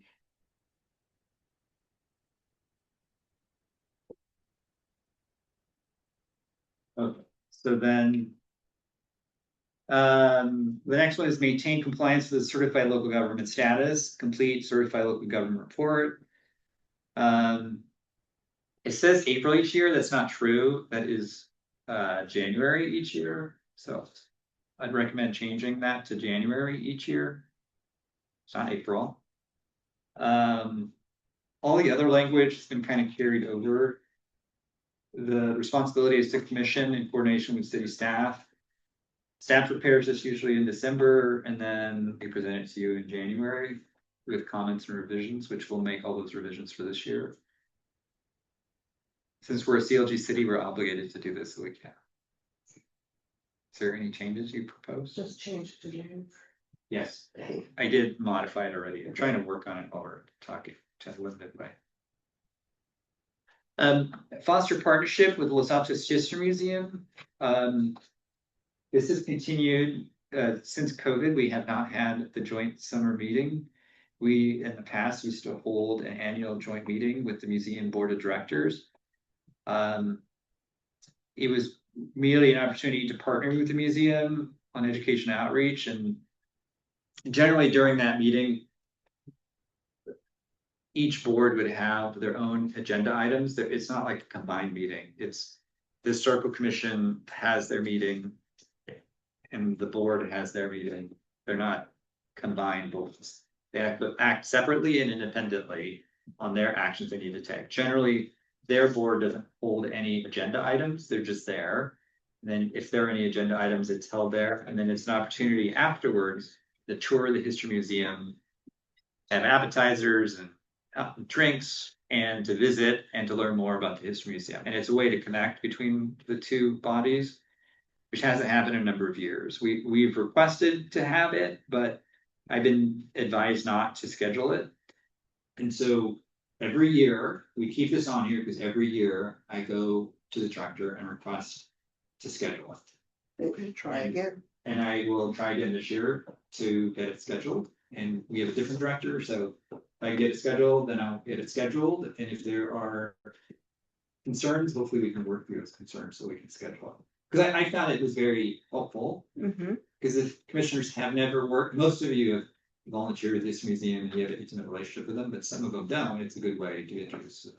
Or even if we do, it's still nice, Yeah. I think, to encourage that relationship. Is there value on this one to have a commissioner work with you? Yeah, that would be great. So is there a commissioner who would like to be assigned? I could be assigned to that. This is assuming the director approves it, right? Correct. Okay, yeah, I'd be happy to work on it. Yeah, if because that happens. maybe could help you coordinate that. Okay, yeah.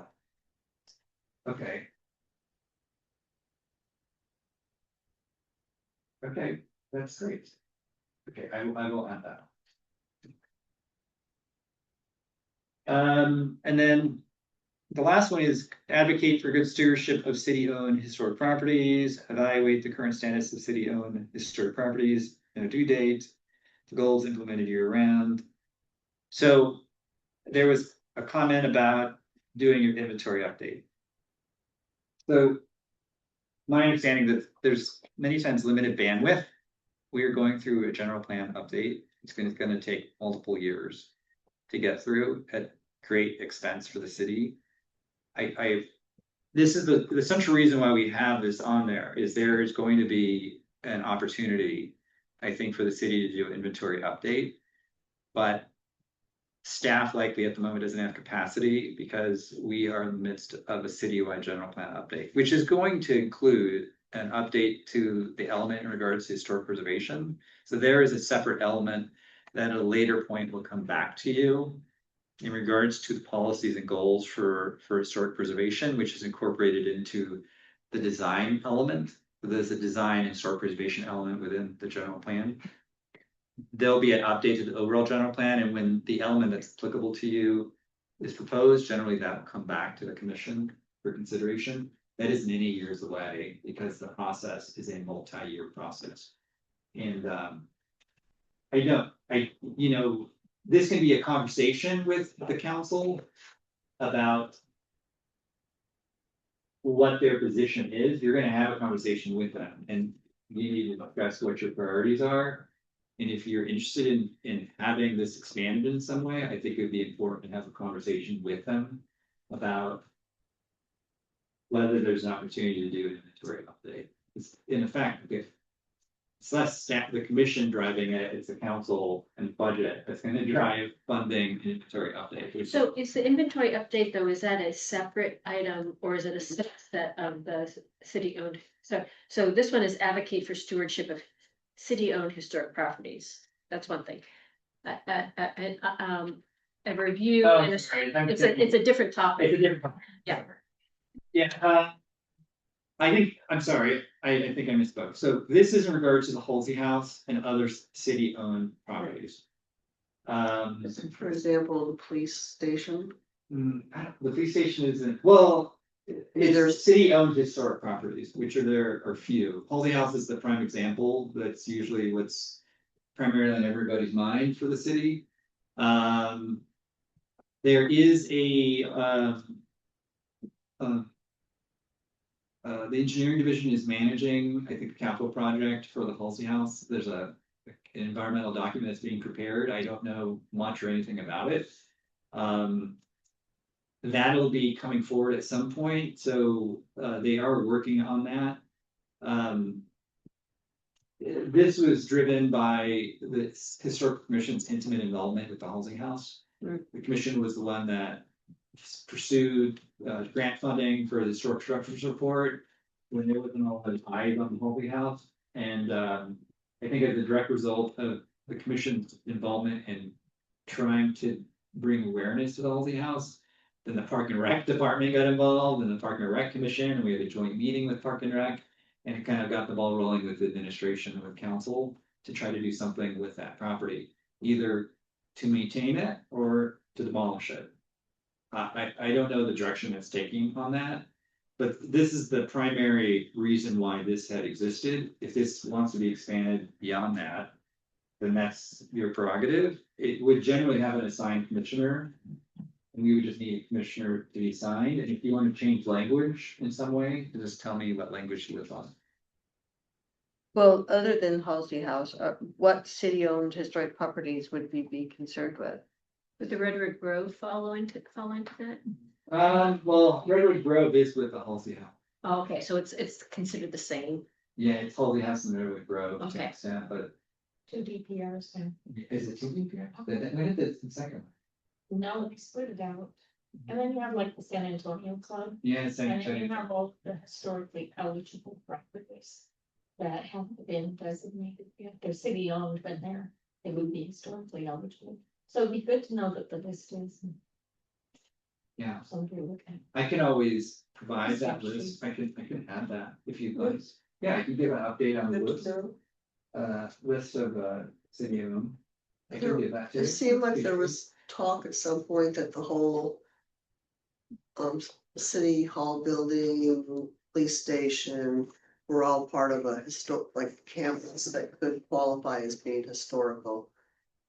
I think with I think the discussion was whether the apricot orchard is inclusive of the land behind the police department, which it's not.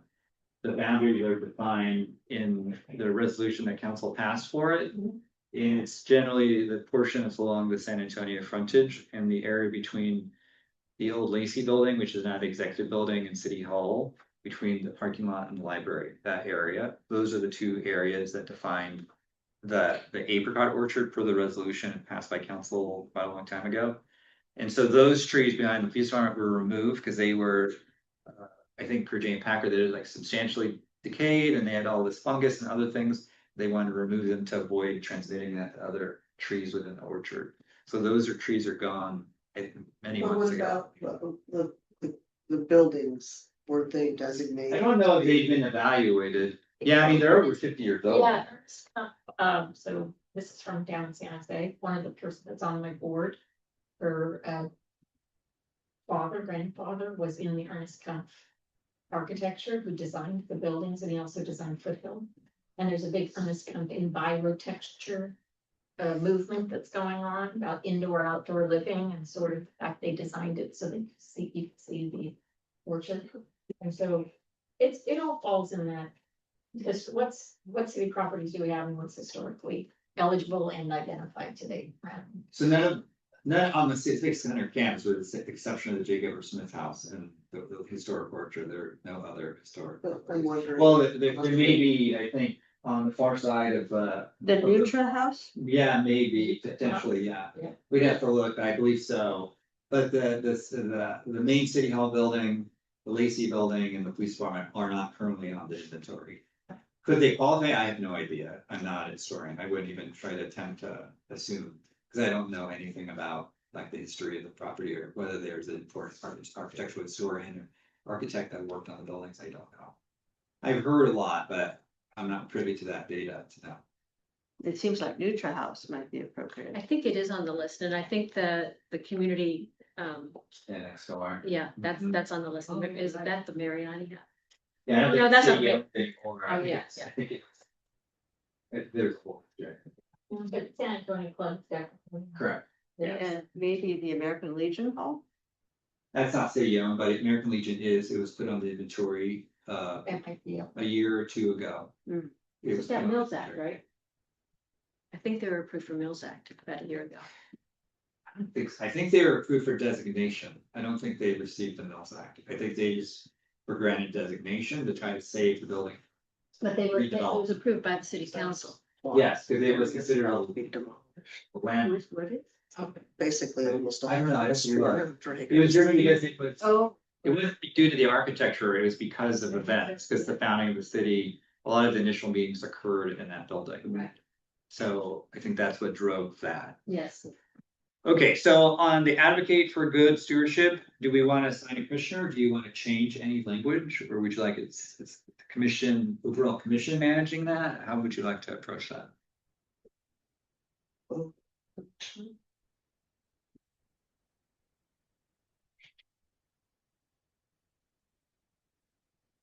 you like this overall commission? I tend toward that unless someone would like to take it on as an individual.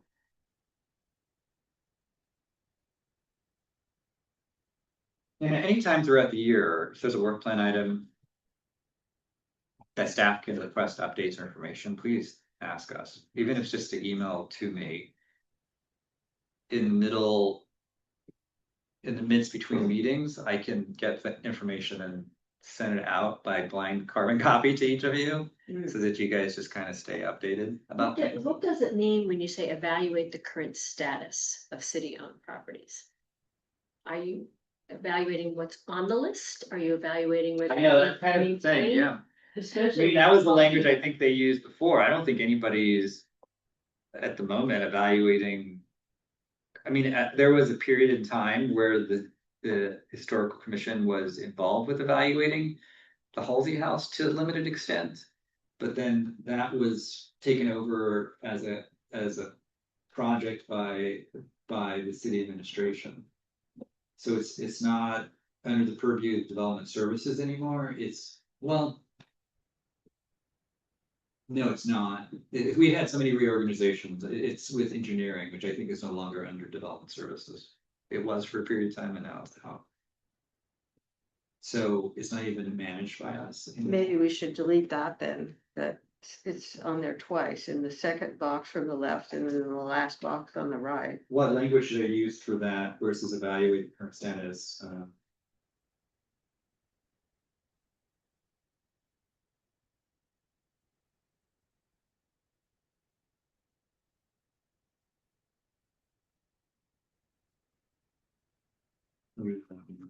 Projects. I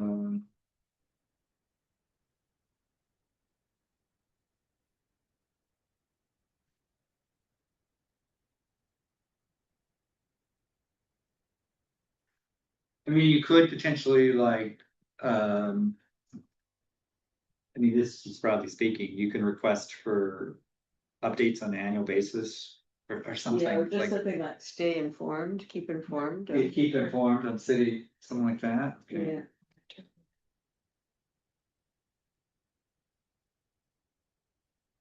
Keep informed on the status of historic city owned Yeah. historic properties. It's kind of broad, maybe. Okay, and then And how do you go about doing that? well, yeah, in the city, I mean, if there's so for me, if there's active like programming or management of like a project on a historic properties, then I can convey to you what the status of those are. So for instance, like once we have more information on the Halsey House, I could convey to you the status of the Halsey House. I know that they're working on some type of environmental document. I don't know much about it. It's not been released. And even if I knew, I couldn't convey until it's publicly released. So then at that point, we can convey to you what's going on. By then, you'd probably know too. But you know, so any information that we can publicly release, we will provide to you. If they'll allow me to release it internally to you, we would, but I would get permission first. So yeah, I would reach out to the appropriate departments that are managing it and then convey it to you. But it sounds like what would be helpful as a first step is for us to have a list of those properties. Yes, I did write down that I'm going to provide you a list of those properties. Thank you.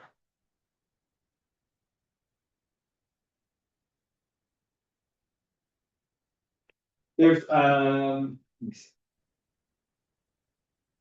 There were a lot of comments from the public. Is there anything of those comments that? So the one question I have is about the general plan and how our commission feeds into that. So I recall when there were questions about the revisions to the Historic Preservation Ordinance and the creation of the Mills Act ordinance. We went back and forth, And during the city council's meeting where they accepted staff recommendations, but they rejected the comments provided by the Mills Act owners, the comment was made, well, we can incorporate these in the general plan. So we can take another look at it as part of the general plan. But what I heard you say is it's a multi-year process and we'll be able to review what the city puts in the historic preservation piece at a later time, but it doesn't sound like we get to be in front of that we would be more reacting to as opposed Well, to. I can always reach out. This is what I would say. I would say I manage the safety element update, but I'm not managing this. I can get information on that process and convey to you what that process will be. That'll probably be the best informed way to address that. You're referring to the process of. For the general plan update, yeah, because there are many pieces to that. And the staging of when they're doing each of the elements is not all at once. They're doing elements by element at times to an extent was what I'm being advised informally. But I can always ask, like, when is the timing of that element? And what is potentially that process? And they may not have clarity on that because it's not being scheduled for a period of time. Because they're probably, I know they're focusing on other elements at the moment. So I can get that information or try to get that information and then convey that to you. So to me, it seems like what could be helpful as a work plan item is to, and I maybe not know how to word this, but it's sort of like participate in the general plan. It would be understanding the process and how and when we participate. And as part of that, when might the city be able to support another historic inventory review or something like that, but. So I felt with the whole thing, when they reworded the whole Mills Act thing this year, I feel like we had like no advance notice. It was just sort of, here, this is it, without any really ability to have studied it or heard what went into it. And I just felt like we should have been involved earlier somehow when they were trying to reword everything. So I would highly recommend that all of you go to the city's general plan update webpage and sign up to be notified when events are occurring so that you can be aware of every element that's being updated. And there's no public outreach, I think, occurring right now. It's at the very preliminary stages. And so, but at least getting your name in, your email address, and they'll contact you the moment things start to happen. And so as commissioner, you can participate that way also, and as a resident. So we highly recommend you go to the city's website. There's a general plan webpage. And under, I think, e-notify, you can go to e-notify and I think select general plan update. Which I think is the same thing as the safety element update, which we had a year ago. And I did write all that down. So I will. The current ones, it's in force until they adopted it. It's important. So I think so far, the three of you, I haven't given Commissioner Adams yet, but the three of them have binders that include the design and historic preservation element. So they have the applicable element, 3 of the 5. I have to get Commissioner Adams and Commissioner Coe their binders. I have to recreate them again because the other commissioners they give them. So they come. So yeah, I did give 3 of them so far, and then I need to give the other 2 their binders. So yeah, I've given them so far. And once we have new information, we'll update it as we get it. We try. Yeah, we try. We all do. Yeah. Okay, so I have all these revisions, so that's fine. I will revise it and then I'll blind copy to you. And then if there's anything, then I have those revisions. Sounds good. We can move on. Yes. So are we at the Margaret Thompson essay contest? We kind of already covered, you know? Yeah, I mean, I think the information in the, The idea is to provide you an opportunity to read all the documentation in regards to the Margaret Thompson Essay Contest. I don't have much to report about it. I mean, the city and staff aren't, you know. Like we notify the newspaper, we put everything on the website, like we're not involved as much when they receive the essays and they schedule a time to review the essays, then they will notify me and I'll notify all of you. And then you're requested to volunteer to help grade the essays with them. So who collects the essays and so forth? History Museum. Education people. Yeah, the education subcommittee, yeah. Okay. So all of them will come into them, they'll schedule a date for reviewing them, to grade them. And then they'll notify me and I'll email all of you, inviting you to attend. And then if you'd like to attend, you just email them back and let them know. And so, do we review them, or we say, you said that they grade them, so. No, they send me an email telling me we're gonna grade on this weekend. Participate And in then you that. get to participate based. Yeah, great. Okay, yeah, the rubric we saw, yeah. It really is. Yeah. Children really right. And there's a thing. Oh, there is, yes. It's like family history, I think. Yeah. I think it ties into the exhibit that just opened, which was Partition. at the partition exhibit where they're trying to collect more organs. Yeah, I can, let me see if I can. Your heritage is calling, stories from your past. It's about the And for family. third graders, yeah. They're long paths. Yeah. Actually, interview grad. Yeah, it's always tied to History Museum exhibit. This exhibit is 10,000 Memories, Partition Independence World War II in South Asia. It opens in late January. Provides additional context on personal stories contribute to collective history.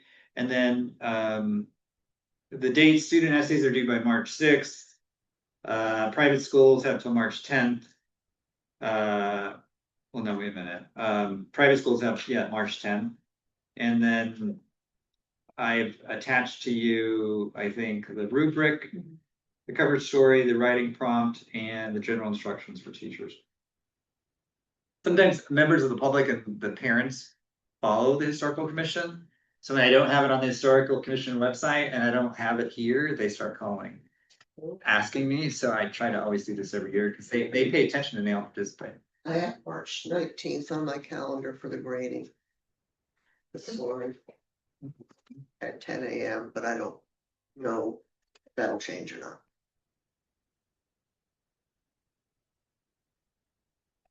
Okay. So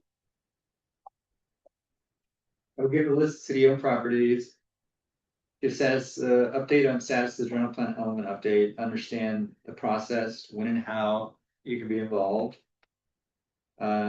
And when would the city support inventory update? I'll try to get responses to all of that and convey. And that's it I have. Is anything else? But We're gonna talk to the city manager about reinstituting the museum historical commission. oh yeah, well, that's an annual thing. I do that automatically. When do you do it usually? I do it usually a month or so before it's supposed to be scheduled, which is usually scheduled in August. And so in June, July, I query the directive Okay. every year. I haven't given up yet because I'm hoping to say yes. So I try every year because I thought it was a very fun, interesting experience and opportunity for everybody. And I participated in years with that. I mean, from the outside, I'm helping set everything up and stuff, but I thought it was beneficial for the commission, so I'm hoping they'll want streets to do. Well, I have something I'd like to bring up, and I don't know that it can really be in our work plan or not, but I'm hoping the more people hear it, that we might be able to get it to happen. I walk every Monday with a group of retired teachers, and we will walk by, we have a path we take, and we'll walk by, suddenly there's not a house there anymore. We don't remember what the house looked like. So every day they're tearing down a house in Los Altos. And I would really like some way before a house gets torn down that a picture of it goes in the database somewheres, like maybe it's part of the permit process. we don't have to hire professional photographers, but we do need to have a way for them to upload it into a database. And I don't know if it'd be the museum, the city, who could do that, but I think it would be really valuable. So generally, the city requires existing and proposed elevation drawings, so we may not get photographs, but we get a drawing of the front elevation generally. Well, that'd be good, a photograph would be good. So every single project that comes in, if they're gonna tear it down. There was just some place, like, at the History Museum, they have all the screens, if there was some place you could go to an address and see what was there. Or, Yeah, I think. I don't know how to make it work, I don't have that technology background to create a database, Well, I don't think the city has the capacity and the technology to manage that. I don't think we have a way to. Well, I think the way to do this would be to get the realtors involved. Yeah, that part of being a realtor in Los Altos is you hand the new owner of the house a little history of what was here before. Here's the people who lived here. Here's what that place used to look like. And that if that became a mode of operation for realtors, that would be a way of creating awareness of history and communicating along. And I think realtors could, some would do a better job than others, and that would be wonderful.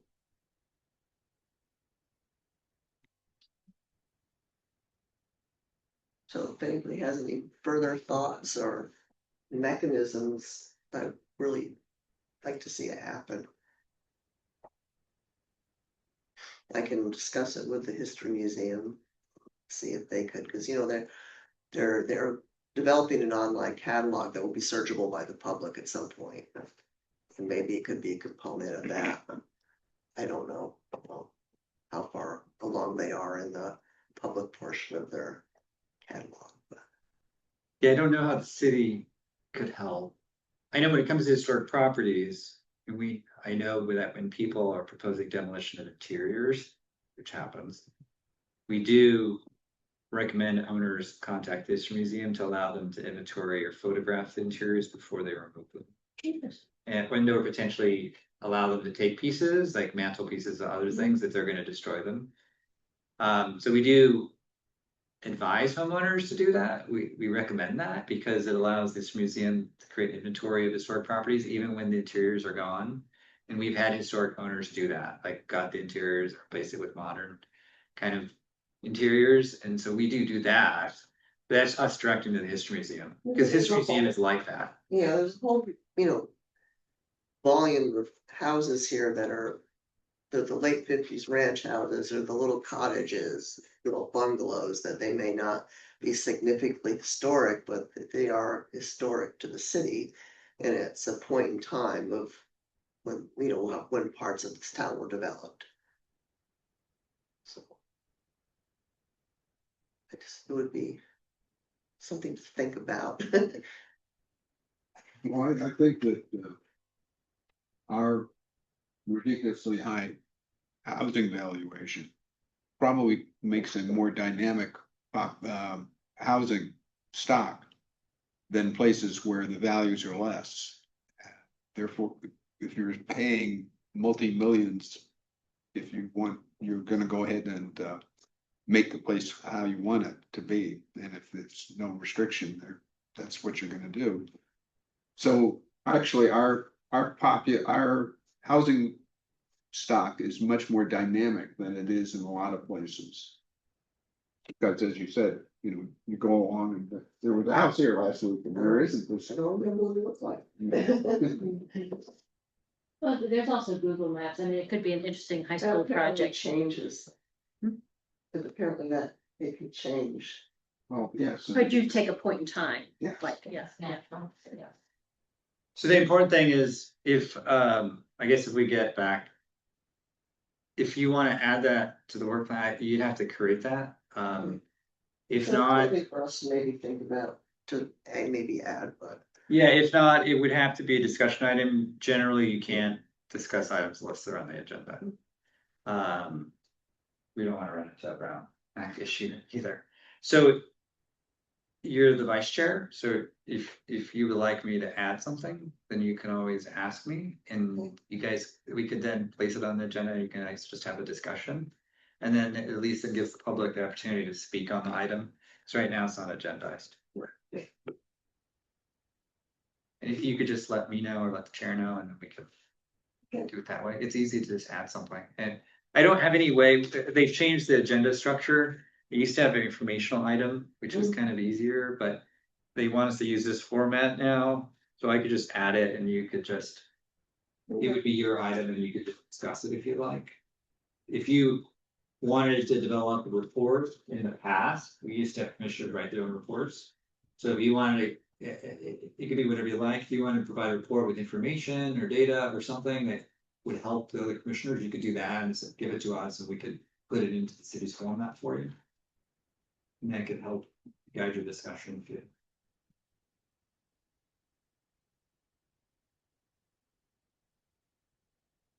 So.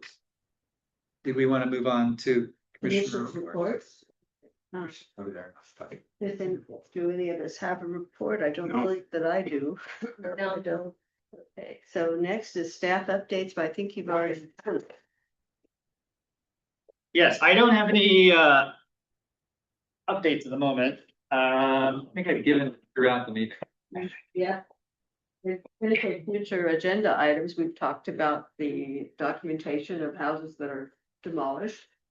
I don't know of other potential future agenda items. Well, the one I brought up last time was, I guess, once we have the final ordinances for historic preservation and the Mills Act, I think it would be beneficial for us to have a conversation, a discussion of those ordinances and what we need to understand as commissioners and the impact of the work we do. Oh, so just like a review of the ordinance? Yeah, and an opportunity to ask questions of clarification, just so that we understand it. I think that would be very useful. Yeah, it's more, yeah, I mean. There's nothing we can do to modify the ordinance, but it's an opportunity for you to ask questions to understand the process, Yes. because it is. It is better, I mean, in some ways it's better, in some ways it's different, but. It does like reference all of the criteria consistent with state and national standards, which is, I think, beneficial, because we were kind of out of alignment a little bit under the old ordinance. So that'd be important to kind of go over that. Okay. So that would be in April then. Okay, it should be out by then, so that's what we help. I would hope. Okay, and then we don't have any future. I don't think we've had lots of like public inquiry about historic properties that are for sale, about like can we delist it? And I think staff's been very kind of local about like it's on the inventory, you can't delist it unless you have an HRE. A lot of these homes are very beautiful and we can't see how they would qualify for delisting. So I don't think we've seen everybody who's now looking at it seriously. This is like Six Cypress is one of them. None of them appear so far to be interested in demolition or delisting. They seriously be interested in like purchasing that home and remodeling it and doing additions, which may come back to you in the next year or so. So that may be a future item to be built. Other than that, did you want to conclude? Okay, this meeting is adjourned at 8:20 p.m. Turn off the recording.